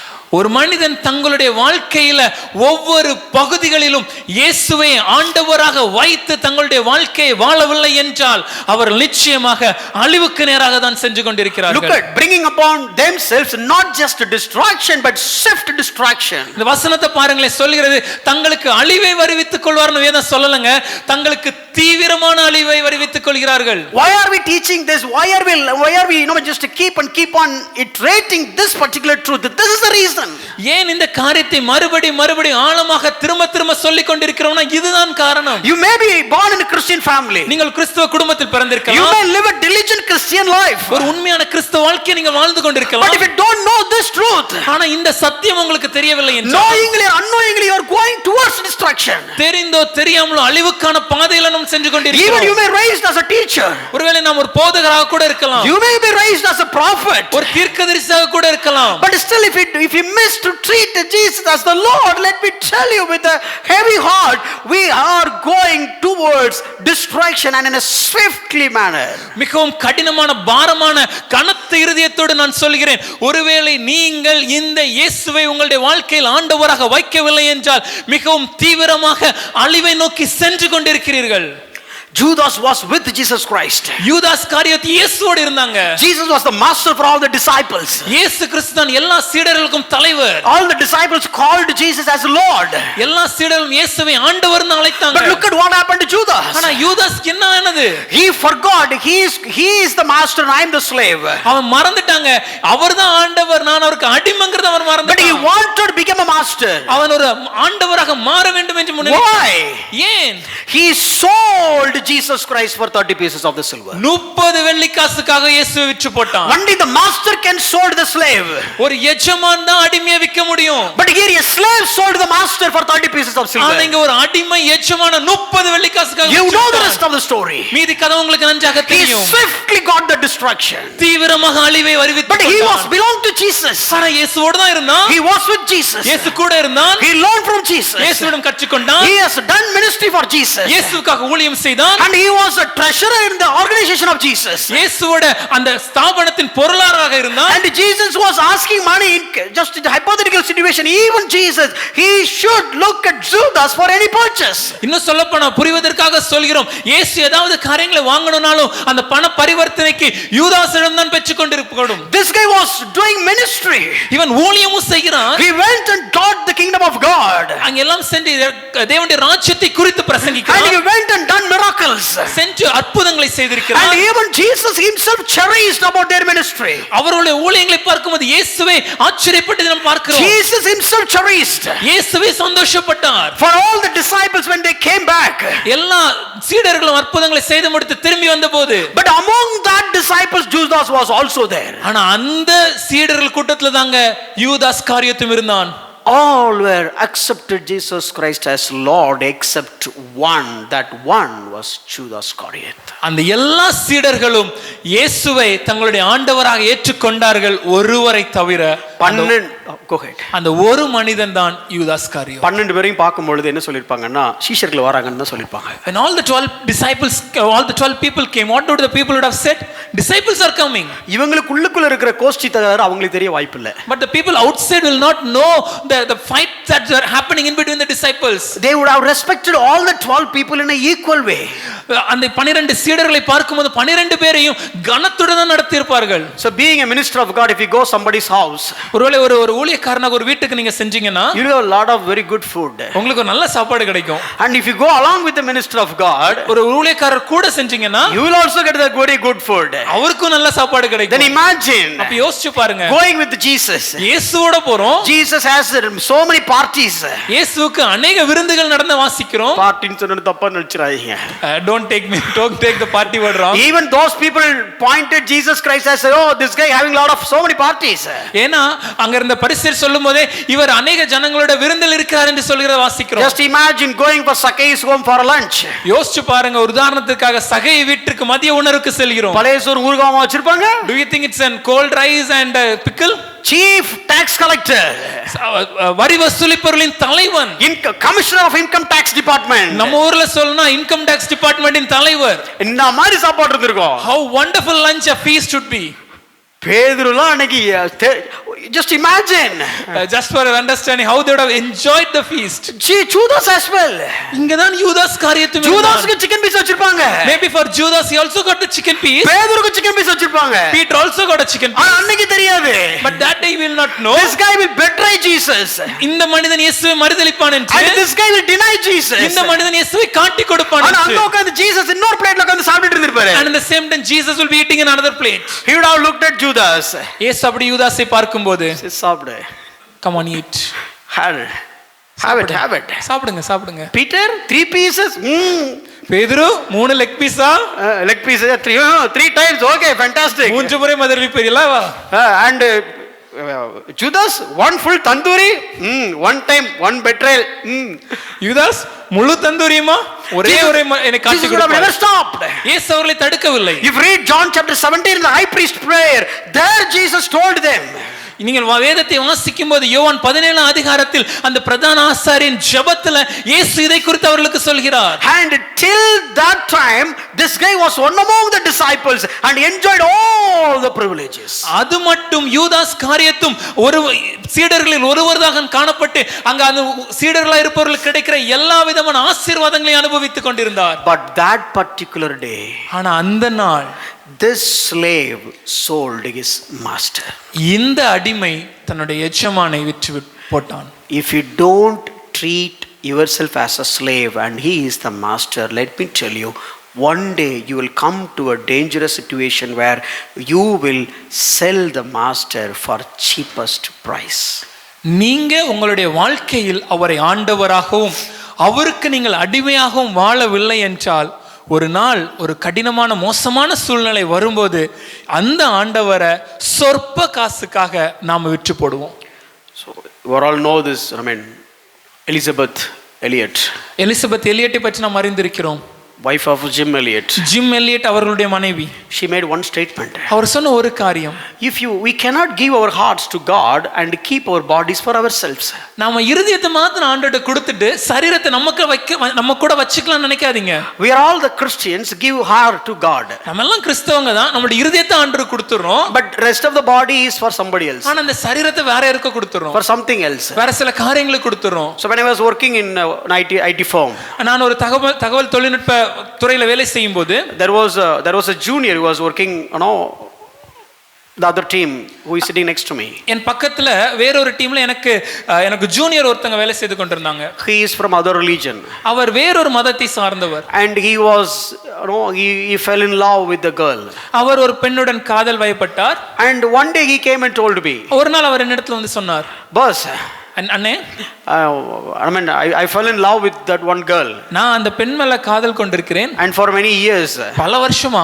Now she started saying different stories. இப்போ அந்த பொண்ணு வேற கதையெல்லாம் சொல்றாங்க. I said, I am in your heart. நான் உன் இதயத்துல இருக்கிறேன். But she said, அப்ப நான் பொண்ணு சொல்லுச்சு, now I accepted Jesus Christ. He is in my heart. அவ சொல்றா, நான் இயேசுவை ஏற்றுக்கொண்டேன், இயேசு தான் இதயத்துல இருக்கார். அவ heart நொறுங்கிடுச்சு. That boy's heart was broken. How to deal that? இதை எப்படி கையாளுவது? I was thinking, wow, nice. நான் யோசிக்கிறேன், இது என்ன பண்ணுவது? I have a thought, விட்டுறா வழி செட் ஆகாது அப்படின்ட்டு. Maybe I really want to tell him is like leave her, it will not But work look out. at the poor understanding, that simple understanding when it comes to faith. ஆனா தவறான அந்த புரிதலை நீங்க பாருங்களேன். இந்த விசுவாசத்துல இருக்கிற ரொம்ப அடிப்படை சத்தியத்தோட தவறான புரிதல். Not தவறான புரிதல், the simple basic understanding that she has got. இல்ல மன்னிக்கவும், அந்த பெண்மணிக்கு இருந்த புரிதலை நீங்க பாருங்க. This guy was in his heart for so many years. இந்த மனிதன் இவ்வளவு நாளும் அந்த பெண்மணியின் இருதயத்தில் இருந்திருக்கிறார். The moment she accepted Jesus Christ, ஆனா அந்த பெண்மணி இப்பொழுது இயேசுவை ஏற்றுக்கொண்ட போது I was wondering how can this transplantation had happened. எப்படி இப்படி ஒரு இருதய மாற்றம் சிகிச்சை நடந்தது என்று She said, அவங்க சொல்றாங்க, yes, of course you are in the first place in my heart so far. இதுவரைக்கும் நீங்க தான் என் இருதயத்துல முதல் இடத்துல இருந்தீங்க என்பது உண்மைதான். But now ஆனா இப்போ there was a place change. இப்போ ஒரு இடமாற்றம் Now நடக்கிறது. Jesus in my heart is taking the first place. இப்போ இயேசு தான் என் இருதயத்தின் முதல் இடத்தில் இருக்கிறார். I'm not sure what happened next afterwards, but அதுக்கு பின்ன என்ன நடந்துச்சுன்னு எனக்கு தெரியாது. But that is the basic understanding when it comes to Christianity. ஆனா கிறிஸ்தவ வாழ்க்கை பார்க்கும்போது இதுதான் ஒரு அடிப்படை சத்தியம். So if the heart is belong to Jesus, then everything belong to Jesus. இந்த இருதயம் இயேசு கிறிஸ்துவுக்கு உடையது என்றால் எல்லாமே அவருக்கு உடையது. If heart stops, then everything stops. இருதயம் நின்னுடுச்சுனா வாழ்க்கை நின்னுடுங்க. If heart is on, you have hope for everything will be on. உங்களுடைய இருதயம் வேலை செய்கிறது என்றால் உங்கள் வாழ்க்கையில் எல்லாம் சிறப்பாக நடக்கும் என்ற ஒரு நம்பிக்கை உங்களுக்கு இருக்கலாம். சார் எல்லாம் வேலை செய்யுது சார், ஹார்ட் மட்டும் வேலை செய்யல. எனக்கு கேட்டிருக்கீங்களா அப்படி? Have you ever heard a statement that everything is working good except the heart? ஏதாவது சொல்ல, இப்ப சார் இந்த இடம் மட்டும் வேலை செய்யல, அந்த இடம் மட்டும் வேலை செய்யல, சொல்ல ஹார்ட் மட்டும் வேலை செய்யல சார், மத்த எல்லாம் ஓகே சொல்ல முடியுமா? We can say that maybe this particular organ is not working, that organ is not working, but can we ever say heart is not working? That is why Bible is saying again and again, love the Lord with all your heart. அதனால தான் வேதம் திரும்ப திரும்ப நமக்கு உணர்த்துகிற காரியம், உங்கள் தேவனாகிய கர்த்தரை முழு இருதயத்தோடு அன்பு கூருங்கள். Fundamental truth. அதுதான் அடிப்படை உண்மை. If he is not the Lord of your heart, then he is not the Lord at all. அவர் உங்களுடைய இருதயத்தின் ஆண்டவராக இல்லை என்றால் உங்க வாழ்க்கைக்கு அவர் ஆண்டவராக இல்லைங்க. And if he is the Lord of your heart, then he is the Lord of all. ஆனால் அவர் இருதயத்தின் ஆண்டவராக இருப்பார் என்றால் அவர் எல்லாவற்றுக்கும் ஆண்டவராகவும் இருப்பார் என்கிறது மறந்துடக்கூடாது. Let's study one last verse and finish. ஒரு கடைசி ஒரு வசனத்தை பார்த்து முடிக்க போறோம். So this is a very key verse. ரொம்ப முக்கியமான ஒரு வசனம். What is the evidence for your true conversion? ஒரு மனிதன் உண்மையாகவே மனம் மாறி இருக்கிறான் என்பதற்கு அத்தாட்சி என்னது? The obedience is the key evidence for your conversion. கீழ்ப்படிதலே நம்மளுடைய மனமாற்றத்திற்கான அத்தாட்சி. It is, if you read James 1:22, not by the hearers but the doers. யாக்கோபு 1:22 பார்க்கும்போது கேட்கிறவர்களாக அல்ல செய்கிறவர்களாக என்று சொல்லப்பட்டிருக்கிறது. All of you are hearing me. எல்லாரும் இப்போ நாங்க சொல்றதை கேட்கிறீங்க. All of you hearing the preaching of the word of God. எல்லாரும் நம்முடைய வேத வசனத்தின் பிரசங்கத்தை கேட்கிறோம். Even though we have been teaching and preaching this for more than approximately 10 weeks. கிட்டத்தட்ட 10 வாரங்களாக இந்த காரியத்தை பிரசங்கித்து உபதேசித்து வந்து நாம் எல்லாம் கேட்கிறோம். Can I claim you are all accepted Jesus Christ as Lord? ஆனா நான் சொல்ல முடியுமா நீங்க எல்லாரும் இயேசு கிறிஸ்துவை ஆண்டவர்னு ஏற்றுக்கொண்டீங்க என்று? Can I make such a claim? அப்படி ஒரு கூற்றை என்னால சொல்ல முடியுமா? கேக்கலையோ? Can I make such a claim? நம்முடைய சபையில் இருக்கிற எல்லாரும் ஆண்டவரை இயேசுவை ஆண்டவர் தான் வச்சிருக்காங்கன்னு சொல்லி போதகரால நிச்சயமா சொல்ல முடியுமா? Do you believe that God will bless you? இயேசு உங்களை ஆசீர்வதிப்பார் நம்புறீங்களா? சுதாரிஸ்டாங்க பத்தியா? இப்ப வந்து ஆமென் அலையில போட்டா இவன் என்ன சொல்லுவான்னு உங்களுக்கு புரிஞ்சிச்சு. See, that is how that is the way we live. இப்படி தான் நாம் வாழ்ந்து கொண்டிருக்கிறோம். But here, ஆனா இங்க பார்க்கும்போது, if you are a doers of the word of God, then only you treat him as the Lord. வசனத்தின்படி செய்கிறவர்களாக இருந்தால் மாத்திரமே அவரை ஆண்டவராக வைத்திருக்கிறோம். I said why the Christianity is not spreading the way that we see in the book of Acts. நான் சொல்லும்போது சொன்னேன்ல, ஏன் இன்றைய கிறிஸ்தவம் நாம் அப்போஸ்தலர் நடபடிகள் புத்தகத்தில் வாசிக்கிற கிறிஸ்தவத்தை போல் ஏன் பரவி பல இடங்களுக்கு செல்லவில்லை தெரியுமா? I'll show you one difference between the congregation of the Church of Acts and the congregation of today's Christian community. அப்போஸ்தலர் நடபடிகள்ல காணப்பட்டிருக்கிற சபைக்கும் இன்றைய கிறிஸ்தவ உலகத்துல காணப்படுற சபைக்கும் இருக்கிற ஒரு வித்தியாசத்தை உங்களுக்கு காண்பிச்சு கொடுக்கிறேன். One difference. ஒரே ஒரு வித்தியாசம். And I'll finish. அதோட முடிக்க போறோம். Hallelujah. Hallelujah. One verse. ஒரு வசனம். Okay, let's not get into the verse. வசனத்தை பார்ப்பதற்கு முன்னாடி let me explain this first. அதை விளக்க விரும்புகிறேன். See, when the people have got saved, நாம எல்லாம் ரட்சிக்கப்பட்ட போது, நாம இல்ல, the church of Acts. மன்னிக்கவும் அப்போஸ்தலர் நடவடிக்கை புத்தகத்தில் இருந்த சபை ரட்சிக்கப்பட்ட போது, so especially the Ephesus church, அதுல குறிப்பாக எபேசு சபை ரட்சிக்கப்பட்ட போது, so after they got saved, அதன் பின்பாக and they're not going to their work properly, அவங்க வேலைக்கு ஒழுங்கா செல்றது இல்ல, and they are not treating their bosses properly, அவங்க தங்களுடைய எஜமான்களை ஒழுங்கா மதிக்கிறது இல்ல, and they are not being so sincere when it comes to work, தங்களுடைய வேலைக்கு உண்மையா இருப்பதில்லை, they were so lethargic when it comes to work. தங்களுடைய வேலையை ரொம்ப ஏனோதானோ செய்து கொண்டிருந்தாங்க. Don't try to find a verse in Ephesus to prove whatever I said. நீங்க உங்களுடைய வேத புத்தகங்களை எபேசு புத்தகத்துக்கு திருப்பி நாங்க சொன்ன காரியங்கள் அங்க இருக்குதான் பாருங்க. இப்படி ஒரு வசனம் இருக்கவே இருக்காது. No verse will be like that. ஆனா நான் சொல்றது உண்மை. But whatever I said, it is true. நீங்க ஒன்னு சொன்னா அது எப்படி நாங்க நம்புறது? How can we believe? That has to be your question. கேட்கணும். கேட்கல நீங்க கேட்கணும். எல்லாவற்றையும் சோதித்து பார்த்து நல்லமானதை பற்றி நமக்கு பிடிச்சதை பற்றிக் கொள்ளுங்கள். கிடையாது. Okay, let me say that again. See, these people are not ready to go for work. நாங்க சொன்னதை மறுபடியும் சொல்கிறோம். எபேசு பட்டணத்தில் ரட்சிக்கப்பட்ட பின்பாக அந்த ஜனங்கள் வேலைக்கு செல்ல அவங்க விரும்பல. They are not obeying their masters. தங்களுடைய எஜமான்களுக்கு கீழ்ப்படியவில்லை. And they are not treating their job very seriously. தங்களுடைய வேலைக்கு உண்மையா இருக்கவில்லை. They simply focus on the church. அவங்க சபையை மாத்திரம் பார்த்துட்டு இருந்தாங்க. They simply focus on Jesus Christ. இயேசு மாத்திரம் பார்த்துட்டு இருந்தாங்க. And they simply just so mad with respect to Jesus Christ. இயேசுவுக்கு மாத்திரம் பைத்தியக்காரங்களா இருந்தாங்க. Now Paul came and saw that. இப்ப பவுல் அதை பார்க்கிறார். நீங்க வேலைக்கு போலையா? Have you not gone to your work? எங்களுக்கு ஆண்டவர் தான். It's all about God for me. என்னடா லீவ் சொல்லிட்டியா? Have you given a leave letter today? ஐயோ காலைல ஜெபத்துல இருந்தே லீவ் சொல்ல மறந்துட்டேன். I was continually in my prayer and forgot to take leave. Paul saw all that. Pavul இதெல்லாம் பார்க்கும்போது and got disturbed. அவர் மனதில் சஞ்சலப்பட்டு and Paul made one statement. ஒரு காரியத்தை சொல்கிறார். hypothetical situation. புரிவதற்காக. Let me say that again, hypothetical situation. கற்பனையான ஒரு காரியம். Now Paul made one statement. Pavul ஒரு காரியத்தை இப்பொழுது சொல்கிறார். இந்த வசனத்தை வாசிச்சு பாருங்க. Ephesians 6:5. எபேசியர் 6 அதிகாரம் 5வது வசனம். Whatever I said, have that in your in the context, in your mind. நாங்க சொன்ன அந்த காரியங்களை எல்லாம் உங்கள் மனதில் வைத்துக்கொண்டு இந்த வசனத்தை பாருங்க. Look at this verse. வசனத்தை பாருங்க. These people are born servants. இவங்க எல்லாம் பிறக்கும் போதே அடிமைகளாக பிறந்தவர்கள். They are working for a manager. ஒரு எஜமானுக்கு வேலை செய்கிறார்கள். Now Paul is coming. இப்ப பவுல் அங்க வந்து teaching them how to obey. அந்த அடிமைகளுக்கு எப்படி கீழ்ப்படிவது என்பதை கற்றுக் கொடுக்கிறார். Just read very carefully. கவனமா வாசிச்சு பாருங்க. He said, அவர் என்ன சொல்றாருன்னா, hey guys, I know you are obeying Jesus Christ. எங்களுக்கு தெரியுதுப்பா நீங்க இயேசுவுக்கு கீழ்ப்படிறீங்க. You are obeying Jesus Christ with fear. இயேசுவுக்கு பயத்தோடும் நீங்க கீழ்ப்படிறீங்க. Trembling. நடுக்கத்தோடும் கீழ்ப்படிறீங்க. And the third word is sincere heart. கபடற்ற மனதோடும் கீழ்ப்படிறீங்க. You are obeying for Jesus, right? இயேசுவுக்கு கீழ்ப்படிறீங்கல்ல? Fear, with fear, பயத்தோடும், with trembling, நடுக்கத்தோடும், with sincere heart. கபடற்ற இருதயத்தோடும். I beg you have to do the same way for your boss as well. ஆனா உங்களோட கெஞ்சி கேட்கிறேன்பா, இதே போல ஒரு கீழ்ப்படிதலை உங்க எஜமானுக்கும் வைத்திருங்க. You have to obey to him with trembling, fear and sincere heart. உங்களுடைய எஜமான் வேலை கொடுக்கிற எஜமானுக்கும் பயத்தோடும் நடுக்கத்தோடும் கபடற்ற மனதோடும் கீழ்ப்படிய வேண்டும். So when it comes to Christ, you are doing all that. கிறிஸ்துவின் வரும்போது இதெல்லாம் செய்றீங்க. Please. I no, we have to be truthful. So you have to do the same thing for your only bosses as well. ஐயா தயவு செய்து புரிஞ்சுக்கோங்க ஐயா, நம்ம உண்மையா இருக்கணும், கீழ்ப்படியணும். இதே போல உலகத்துல இருக்கிற எஜமானுக்கும் கீழ்ப்படியணும். Now we'll stop here. இங்க அப்படியே நிறுத்தி விட்டு, Selvin, just give me one name from your teens group. Teens groupல just give me one name. Jessica. Jessica, get up Jessica.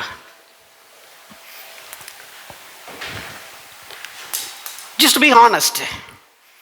How many days you missed to read Bible when it comes to last 10 days? Approximately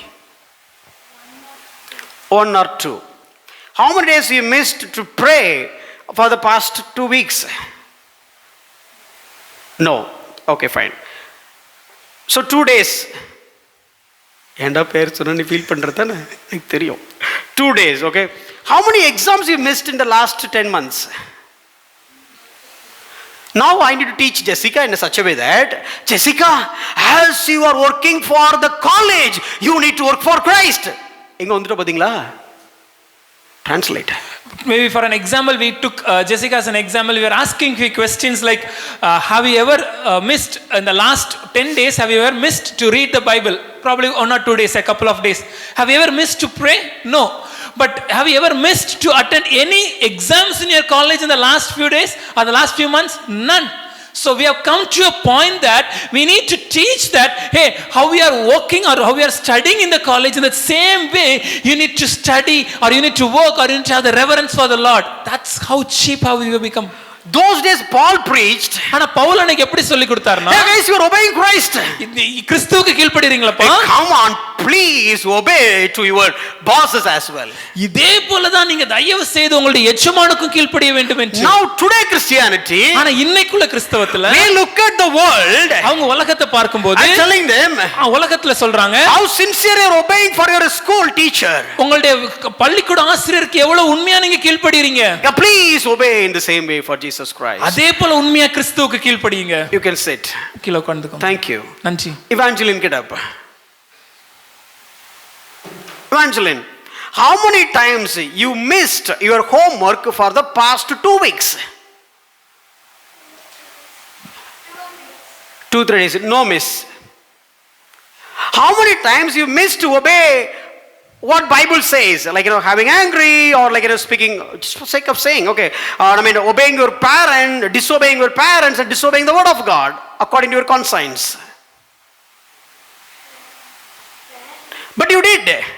Now what should I do? How can I teach about the Lordship to Evangeline? I need to teach Lordship to Evangeline in such a way that, Evangeline, have you ever missed to obey your principle? Say that. No, in the same way, please treat Jesus Christ like your principal. Sit down. நம்ம இன்னொரு உதாரணத்தை பார்க்கும்போது, Evangeline இடத்துல நீங்க உங்க பள்ளியில அங்க கொடுக்கிற ஹோம்வொர்க் எல்லாம் நீங்க எப்படி செய்றீங்க என்றும், இல்ல வீட்டுல தேவனுடைய வேதத்தின்படி இருக்கிற கட்டளைகளின்படி கீழ்ப்படிதலும், பெற்றோருக்கும் ஆசிரியருக்கும் உண்மையா இருக்க போன்ற எல்லா காரியங்களையும் பார்க்கிற கேள்விகளை கேட்டோம். அப்போ உங்களுடைய எஜமானாகிய பிரின்சிபல், பள்ளிக்கூட தலைமை ஆசிரியருக்கு அவங்க சொல்கிற வார்த்தை என்னைக்காவது மறுத்து கீழ்ப்படியாம இருந்திருக்கிறீர்களா என்று கேட்கும்போது இல்லை. இப்போ அவங்களுக்கு எப்படி சொல்லி கொடுக்கணும்னா, the way நீங்க எப்படி உங்களுடைய தலைமை ஆசிரியருக்கு கீழ்ப்படிறீங்களோ அதே போல பயத்தோடும் நடுக்கத்தோடும் கபடற்ற மனதோடும் இயேசுவுக்கு கீழ்ப்படிய வேண்டும் என்று. Since we just called people from teens, all other people are feeling so bad. ஒரு டீன்ஸ் குரூப்ல இருக்கிற பிள்ளைங்களை மாத்திரம் நாங்க கூப்பிட்டனால பெரியவங்க எல்லாம் ரொம்ப வருத்தப்படுவீங்கன்னு எங்களுக்கு தெரியும். Why are you showing partiality? ஏன் நீங்க பட்சபாதமோட நடந்துக்கிறீங்க? You are taking so much care about only teens. டீன்ஸ்ல இருக்கிற பிள்ளைங்க மேல மட்டும் அவ்வளவு அக்கறை கூட இருக்கீங்க. So are we not part of ART? நாங்களும் ஏஆர்டில தான இருக்கிறோம். Why are you not concentrating on us? எங்களை எழுப்பி ஏன் கேள்வி கேட்கல? See, that guy is feeling so bad. Vignesh ரொம்ப ஆர்வமா இருக்காரு. ஏன்னா முன்னால வந்து ஃபீல் பண்ணிருப்பான் அன்னைக்கு. Let me ask this question. ஆனா அந்த கேள்வியை கேட்கிறோம். How many times எத்தனை முறை we haven't informed our managers and took leave anonymously? நம்மளுடைய மேலதிகாரிக்கு அவருடைய சொல்லாமலே தன்னிச்சையாக எப்பொழுதாவது நம்மளை விடுப்பு எடுக்கிறோமா, leave எடுக்கிறோமா? Maybe let me ask one question. Maybe he will not mistake us. விக்னேஷ்டே நாம் கேட்கலாம், நம்ம தவறா எடுத்துக்க மாட்டார். எவ்வளவு அடிச்சாலும் அவன் தாங்குவான். In the last 1 month, in your working days, is there any day you haven't checked your office mail? கடந்த ஒரு மாதத்துல உங்களுடைய ஆபீஸ் மெயில் என்னைக்காவது செக் பண்ணாம இருந்திருக்கீங்களா? ஒர்க்கிங் டேஸ்ல திங்கள்ல இருந்து வெள்ளி வரைக்கும் என்னைக்காவது மெயில் பார்க்காம இருந்திருக்கீங்களா? You checked every day, right? எல்லா நாளும் அந்த மெயிலை நாம் கண்டிப்பா பார்ப்போம். Now I need to preach Vignesh in such a way that இப்போ விக்னேஷ்க்கு எப்படி போதிக்கணும்னா, Vignesh how no, you need to seek God the way you seek your office mail. நீங்க தேவனை எப்படி தேடணும்னா, உங்களுடைய ஆபீஸ் மெயிலை எவ்வளவு ஆர்வமா தினமும் பார்க்கறீங்களோ அதே போல தேவனை தேடணும். You know how you need to read the word of God. எப்படி தேவனுடைய வார்த்தையை வாசிக்கணும் தெரியுமா? How sincerely you check all your mails. எவ்வளவு கபடற்ற இதயத்தோட உண்மையா ஒவ்வொரு மெயிலையும் நீங்க செக் பண்றீங்களோ அதே போல in the same way you need to read Bible. இதே போல வேதத்தை வாசிக்கணும். And Vignesh, whenever if there is a mail with a red font, how seriously you act. அதே போல நமக்கு தான ஒரு மெயில் வரும்போது அதுல சிவப்பு கலர்ல ஹைலைட் பண்ணி இருந்துச்சுனா எவ்வளவு முக்கியத்துவம் கொடுத்து அதன்படி நடக்க ஆரம்பிக்கிறோம். In the same way, whenever there is a condition, whenever there is an obligation in the scripture, you need to obey. அதே போல வேதத்தில் ஏதேனும் கட்டளைகளும் கற்பனைகளும் நமக்கு கொடுக்கப்படும்போது அதை நிச்சயமாக கைக்கொள்ள வேண்டும். Vignesh, whenever you get a mail from your client boss, then immediately you act. ஒருவேளை விக்னேஷ் அவர்களுக்கு நம்மளுடைய கிளையன்ட்டுடைய தலைமை அதிகாரியிடமிருந்து ஒரு மெயில் வந்துச்சுனா எவ்வளவு உடனடியாக அதன்படி செயல்படுவார். In the same way, you need to act and react when you got the conviction of the Holy Spirit. அதே போல உடனடியாக நாம் ஆவியானவர் நம்மை உணர்த்தும்போது உடனடியாக செயல்பட ஆரம்பிக்க வேண்டும். Thank you, Vignesh. நன்றிமா. Don't take me wrong, Jessica and Evangeline and Vignesh. I just want to demonstrate this truth. தவறாக யாரும் எடுத்துக்காதீங்க. இந்த உண்மை என்ன என்பதை வெளி காண்பிக்கிறதுக்காக இதை நாங்க செய்தோம். How far we have gone back. எவ்வளவு பின்னாடி போயிட்டோம் பாத்தீங்களா? அன்னைக்கு obedient என்னங்கறதை எப்படி சொல்லி கொடுத்தார் பவுல் அப்படின்னா, நீ ஆண்டவருக்கு கீழ்ப்படிறல அதுக்கு பேர் தான் obedience. அந்த obedience கொண்டு உலகத்துல apply பண்ணினாரு. On that day when Paul was teaching this obedience to the church, he was quoting the obedience to Christ and he says, in the same way you need to obey to the world. நாம இன்னைக்கு என்ன பண்றோம் அப்படினா, today what are we doing? ஆபீஸ்க்கு வந்து கரெக்ட்டா போற. Are going rightly to the office? கரெக்ட்டா சாப்பிடுற. You are eating at the right time. கரெக்ட்டா சம்பளம் வாங்குற. You are getting the salary at the right time. கரெக்ட்டா மெயில் செக் பண்ற. You are checking the mails on the right time. இதே மாதிரி கொஞ்சம் ஆண்டவரையும் செக் பண்ணு. In the same way please check God. அதனால தான் நம்ம சர்ச் இப்படி இருக்கு, இன்னே கிறிஸ்டியன் கம்யூனிட்டி இப்படி இருக்கு, அன்னை கிறிஸ்டியன் கம்யூனிட்டி அப்படி இருந்துச்சு. That is the reason why our church is like this, why our Christian community is like this, but on that day the Christian community was different. இப்போ இன்னைக்கு பால் இருந்தார்னா, if today Paul is there for this Christian community, இந்த கிறிஸ்தவ சமுதாயத்திற்கு the same verse Ephesians 6:5 would have been written in this way. எபேசியர் 6:5 இந்த விதமாக எழுதி இருப்பார். See, you would have written in this way. Next slide. Christians, obey Christ with fear and trembling, with a sincere heart, as you would obey your earthly masters. கிறிஸ்துவின் சபையே, நீங்கள் சரீரத்தின்படி உங்கள் எஜமான்களாய் இருக்கிறவர்களுக்கு கீழ்ப்படிகிறது போல கிறிஸ்துவுக்கும் பயத்தோடும் நடுக்கத்தோடும் கபடற்ற மனதோடும் கீழ்ப்படியுங்கள். This is the revised version of Ephesians 6:5 according to contemporary Christianity. இன்றைய உலகத்துல காணப்படுற கிறிஸ்தவத்திற்கு ஏற்ற விதமாக எபேசு சபைக்கு எழுதப்பட்ட கடிதம் இப்படிதான் இருந்திருக்கும். Please forget about it. அதை மறந்துருங்க. You hope you got my point. நாங்க சொல்றத புரிஞ்சிருப்பீங்கன்னு நினைக்கிறேன். Please understand the seriousness. அதோட முக்கியத்துவத்தை தயவு செய்து புரிந்து கொள்ளுங்க. One last illustration and close. ஒரு எடுத்துக்காட்டோட முடிக்க போறோம். There was a man, John Kenneth Galbraith. John Kenneth Galbraith என்ற ஒரு மனிதர் இருந்தார். Very good economist. அவர் மிகப்பெரிய பொருளாதார நிபுணர். In fact, he has written so many books. நிறைய புத்தகங்களை எழுதி இருக்கிறார். And at least 50 years his books are the best sellers. கிட்டத்தட்ட 50 வருடங்களுக்கு அவர் எழுதி இருக்கிற புத்தகங்கள் தான் அதிகம் விற்கப்பட்டவையாக இருந்தன.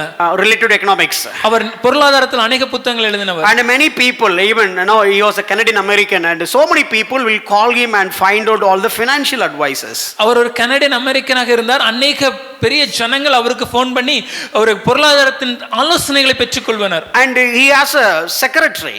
அவங்களுக்கு ஒரு செக்ரட்டரி இருந்தாங்க. Not exactly secretary. There was a woman who was doing the housekeeping. Secretary எல்லாம் அவங்க வீட்டு வேலைகளை செய்து கொண்டிருந்த ஒரு பெண்மணி. Her name is Emily Gloria Wilson. அவங்க பேர் Emily Gloria Wilson. And one day this Kenneth, ஒரு முறை அந்த கென்னத் அவர்கள் he told that told Emily saying that I'm so tired, I would like to take a nap.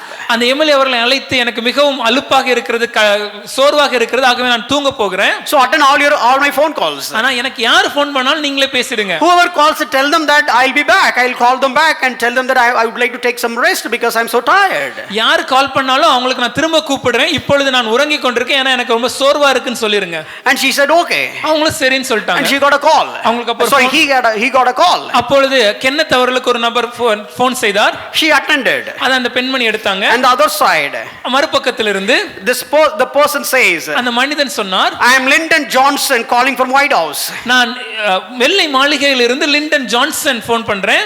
Lyndon Johnson was the president of America. அந்த டைம்ல Lyndon Johnson தான் அமெரிக்க தேசத்தின் தலைவராக அதிபராக இருந்தவர். And he said, get me Ken Galbraith. எனக்கு Kenneth கால்பிரத் ஃபோன்ல தொடர்பு கொள்ள சொல்லுங்கள். And this lady responded, அதுக்கு எமிலி அவங்க சொன்னாங்க, he is sleeping. அவர் தூங்கி கொண்டிருக்கிறார். நீ ஒரேடியா தூங்கிற போற.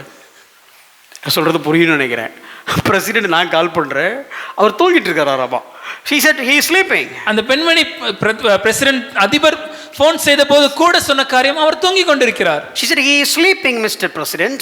அவங்க தூங்கிட்டு இருக்காங்க mister president. And he said to her, அப்ப அந்த அதிபர் சொன்னார், even that has got disturbed him, but he said, அதோட இருதயத்தை கொஞ்சம் சஞ்சலப்படுத்தினார். அவர் சொன்னார், well, இருக்கட்டும், wake him up. Our எழுப்புங்க, I want to talk to him. அவரோட நான் பேசணும். Then she said, அதுக்கு அந்த பெண்மணி சொன்னாங்க, no Mr. President, இல்ல அதிபர் அவர்களே, I work for him, not for you. நான் அவருக்கு வேலை செய்றேன், நான் உங்களுக்கு வேலை செய்யல. இன்னைக்கு மட்டும் இப்படி ஒரு கதை நடந்துச்சுன்னு வச்சுடுங்க. But imagine if such an incident has happened today, நாளைக்கு நீ வேலை பார்க்க இருக்க மாட்டேன். You will not be there to work for tomorrow. But she said, I work for him, not for you, President. நான் அவருக்கு வேலை செய்கிறேன், நான் உங்களுக்கு வேலை செய்யவில்லை. And the president hung over the phone. President அப்படியே அந்த தொலைபேசியை வைத்து விட்டார். Later point of time, this guy got up. பின்ன சில நேரம் கழித்து கென்னத் எழுந்த He பின்பாக came to know all the story. அவருக்கு இந்த எல்லா கதையும் தெரிய And வந்தபோது he reached out president. அவர் பிரசிடென்ட் அவர்களை தொடர்பு கொண்டார். And you know, this article says in this way, the president was so pleasure. அந்த எழுதப்பட்ட அந்த காரியம் இப்படியாக இருக்கிறது. அந்த அதிபர் அந்த பெண்மணியின் செயலினால் மிகவும் சந்தோஷப்பட்டார். He made this statement. அவர் இப்படி சொல்லி இருக்கிறார். Tell that woman, அந்த பெண்மணியிடம் சொல்லுங்கள், I want her here in the White House. அந்த பெண்மணி இந்த வெள்ளை மாளிகையில் வேலை செய்ய வேண்டியவள். இந்த மாதிரி உண்மையா சின்சியரா ஒபே பண்றவன் ஓ வீட்ல வேலை செய்ய கூடாது, ஏன் வீட்ல ஏன் கூட இருக்கணும்ங்கறாரு. A person who has such a sincerity and obedience to obey their master, they need not be there in your house, but they need to work in the White House. Don't take me wrong.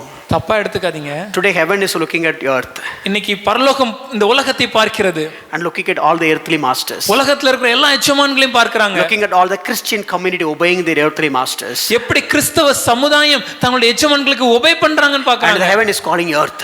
பரலோகம் பூலோகத்திற்கு தொலைபேசியில் தொடர்பு கொள்ளும்போது, Hey, you know, all these people are working so sincerely. ஏப்பா இவங்க எல்லாம் ரொம்ப உண்மையா வேலை செய்றாங்கல்ல, Sincere towards their responsibilities with respect to earth and world. இந்த உலகத்திற்கும் உலகத்திற்கு அடுத்த காரியங்களுக்கும் எவ்வளவு உண்மையும் உண்மைத்தன்மையோடும் கபடற்ற தன்மையோடும் இருக்கிறாங்க. I really need that obedience. அந்த படையான ஒரு obedience எனக்கு வேணும். I really need that responsiveness. அப்படிப்பட்ட ஒரு கடமை உணர்ச்சி உள்ளவர்கள் I வேணும். really need that sincere heart. அப்படிப்பட்ட கபடற்ற இருதயம் வேண்டும். I really need that fear and trembling. அப்படிப்பட்ட பயமும் நடுக்கமும் எனக்கு Can I வேண்டும். get there for the heavenly department? அப்படிப்பட்ட ஒரு ஜனங்களை பரலோகத்தின் வேலை செய்வதற்கு நாம் அழைத்து That is செல்லலாமா? what the exact situation of the Christian community. அதுதான் இன்னைக்கு இருக்கிற கிறிஸ்தவ உலகம். The one reason is ஒரு காரணம் என்னன்னா, we treat all the worldly things as a master, but we are intent to keep God as a master, which we have missed deliberately, desperately. இந்த உலகத்துல இருக்கிற அநேக காரியங்களை நம்முடைய எஜமான்களாக வைத்திருக்கிறோம். ஆனால் எஜமானாக இருக்க வேண்டிய கர்த்தரை நாம் தவறவிட்டு வேண்டும் என்று பல நேரங்கள்ல அவரை கர்த்தராக வைக்கல. Maybe in this illustration, the John Kenneth Calvary, the heart would have been chastised about her, his employee. ஒருவேளை நாம் பார்த்த இந்த உதாரணத்தை பார்க்கும்போது, ஜான் கென்னத் கால்வினுக்கு தன்னில் வேலை பார்த்த அந்த எம்எல்ஏ பார்க்கும்போது ரொம்ப சந்தோஷமாக இருந்திருக்கும். ஒருவேளை இப்படி நடந்தா எப்படி இருக்கும்? But just think if it happens in this way. The way we sincere to God. நாம் கர்த்தருக்கு உண்மையா இருப்பதை போல, with all fear and trembling, பயத்தோடும் நடுக்கத்தோடும், with all sincere heart, கபடற்ற இருதயத்தோடும், the way we live for heaven, நாம் பரலோகத்திற்கு எப்படி வாழ்றோமோ, the way we live for the kingdom of God, தேவனுடைய ராஜ்யத்திற்கு எப்படி வாழ்கிறோமோ, in every deed that we do, நாம் செய்கிற ஒவ்வொரு கிரியையின் மூலமாக, and every word that we say, நாம் பேசுகிற ஒவ்வொரு வார்த்தையின் மூலமாக, and every attitude, every desires and every decisions that we make, நம்முடைய வாழ்க்கையின் கண்ணோட்டம், நம் வாழ்க்கையின் முடிவுகள், நம் வாழ்க்கையின் ஆசைகள், that towards the kingdom of God, அதெல்லாம் பரலோகத்தை குறித்ததானது. how sincerely, எவ்வளவு உண்மைத்தன்மை, how deliberately, எவ்வளவு நம்பகத்தன்மை, how desperately, எவ்வளவு ஆர்வமாய், how sincerely, எவ்வளவு உரிமையாய், how diligently, எவ்வளவு உண்மையாய், that the life that we live, எப்படி ஒரு வாழ்க்கை வாழ்றோமோ, all the demonic kingdom, எல்லா அசுத்தாவிகளை பார்க்கும்போது, இருளின் ராஜ்யம் பார்க்கும் பொழுது, மன்னிக்கும் இருளின் ராஜ்யம் பார்க்கும்போது, bring all the demons, அந்த எல்லா அசுத்தாவிகள் வரும்போது, bring all the fallen angels, எல்லா விழுந்து போன தூதர்கள் hey, வரும்போது, all fallen angels, விழுந்து போன தூதர்களே, hey, please look here, இங்கே பாருங்கள், look these people, இந்த ஜனங்களை பாருங்கள், the way they work for God, இந்த ஜனங்கள் எப்படி தேவனுக்கு வேலை the way they செய்கிறார்கள், submit to their master, எப்படி தங்களுடைய தேவனுக்கு the way கீழ்ப்படிந்திருக்கிறார்கள், they have the sincere heart, எப்படி ஒரு உண்மை இருதயம் அவர்களுக்கு the இருக்கிறது, way they live, எப்படி அவங்க வாழ்றாங்களோ, the way they work for God, எப்படி தேவனுக்கு ஊழியம் in the செய்றாங்க, same way, இதே போல I want you to live, இந்த அசுத்தாவிகளும் I want you to work நீங்க வேலை செய்யணும் for the kingdom of darkness. இருளின் ராஜ்யத்திற்காக. If that happens, அப்படி நடந்துச்சுன்னா his name will be glorified. அவருடைய நாமம் மகிமைப்படுங்க. But today, ஆனா இன்னைக்கு when it comes to devil, பிசாசை பார்க்கும்போது, he is working tirelessly. அவன் ஒவ்வொரு நிமிடமும் வேலை செய்து கொண்டிருக்கிறான். His kingdom is working deliberately and desperately. அவனுடைய ராஜ்யம் மிக தீவிரமாக ஆர்வமாக வேலை செய்கிறார்கள். But look at us, ஆனா நம்மள பாருங்க, so lethargic, ரொம்ப ஏனோதானன் இருக்கிறோம், so lethargic. ரொம்ப ஏனோதானன் இருக்கிறோம். The way we seek God, நாம் எப்படி தேவனை தேடுகிறோம், the way they seek destruction, எப்படி இருளின் ராஜ்யம் அழிவிற்கு நேராக வேலை செய்கிறார்களோ. If you compare these two, it's something like a mountain and the valley. இந்த ரெண்டையும் நீங்க ஒப்பிட்டு பார்த்தீங்கன்னா ஒரு மலையும் ஒரு பள்ளத்தாக்கு மாதிரி காணப்படும். We want to raise the bar. நாம வளரணுங்க. We want to grow. வளரணுங்க. That is why we are teaching this subject. அதற்காக தான் இந்த காரியத்தை தொடர்ந்து It is பிரசங்கிக்கிறோம். all about our growth. இது நாம் வளருவதற்காக. That's what my burden in my heart. இதுதான் என் இருதயத்தோட பாரம். I want you to get enlightened by this truth. இந்த சத்தியத்தின் வெளிச்சத்தின் மூலமாக நீங்கள் வெளிப்படைய வேண்டும் நான் I want எதிர்பார்க்கிறேன். we should grow together. நாம் எல்லாரும் சேர்ந்து வளரணும்னு எதிர்பார்க்கிறேன். We want to change. நாம் மாற வேண்டும். We want to change. நாம் மாற வேண்டும். We are so much of people who have lot of knowledge. நாம் அதிக அறிவாளிகளாக காணப்படுகிறோம். And other side the Christian community is moving with a lot of gifts. இன்னொரு பக்கம் பாத்தீங்கன்னா கிறிஸ்தவ சமுதாயம் வரங்கள்ல செயல்படுறோம். But we miss to treat him as a Lord. ஆனா அவரை ஆண்டவராக வைக்க நாம் தவறிவிட்டோம். That is the core reason for all the failures. இன்னைக்கு இருக்கிற எல்லா தோல்விகளுக்கும் அடிப்படை As a காரணம் Christian இதுதான். community, that is why we are failing. இந்த இடத்துல தான் கிறிஸ்தவ சமுதாயம் தோற்று போகிறது. As a Christian home, as a Christian family, that is why we are also failing. ஒரு கிறிஸ்தவ குடும்பமாக கிறிஸ்தவ வாழ்க்கையில் வாழ்வதிலும் நாமும் இங்க தான் தோற்று This is the போகிறோம். problem with the Christian churches today. இதுதான் கிறிஸ்தவ சபையில் காணப்படும் பிரச்சனை. This is the problem of all the Christian believers today. இன்று கிறிஸ்தவ சமுதாயத்தில் காணப்படும் விசுவாசிகளின் பிரச்சனையும் இதுதான். We want God should treat us masters and uphold us like anything. நாம் என்ன நினைக்கிறோம்னா தேவன் நம்மளை எஜமான்களாக வைத்து நம்மளை தாங்க வேண்டும் என்று எதிர்பார்க்கிறோம். But we forget how we should treat him as God. ஆனா எதை மறந்துட்டோம்னா அவர் தேவனை நாம எப்படி வைக்கணுங்கிற காரியத்தை மறந்துட்டோம். Let's think about it and treat him as Lord and we'll be saved. நம்ம யோசிச்சு பார்ப்போம், நம்ம தியானித்து அவர் நம்முடைய வாழ்க்கையின் ஆண்டவராக வைத்துக் கொள்வோம். அதுவே நமக்கு ஆசீர்வாதம். Think about it. God bless you.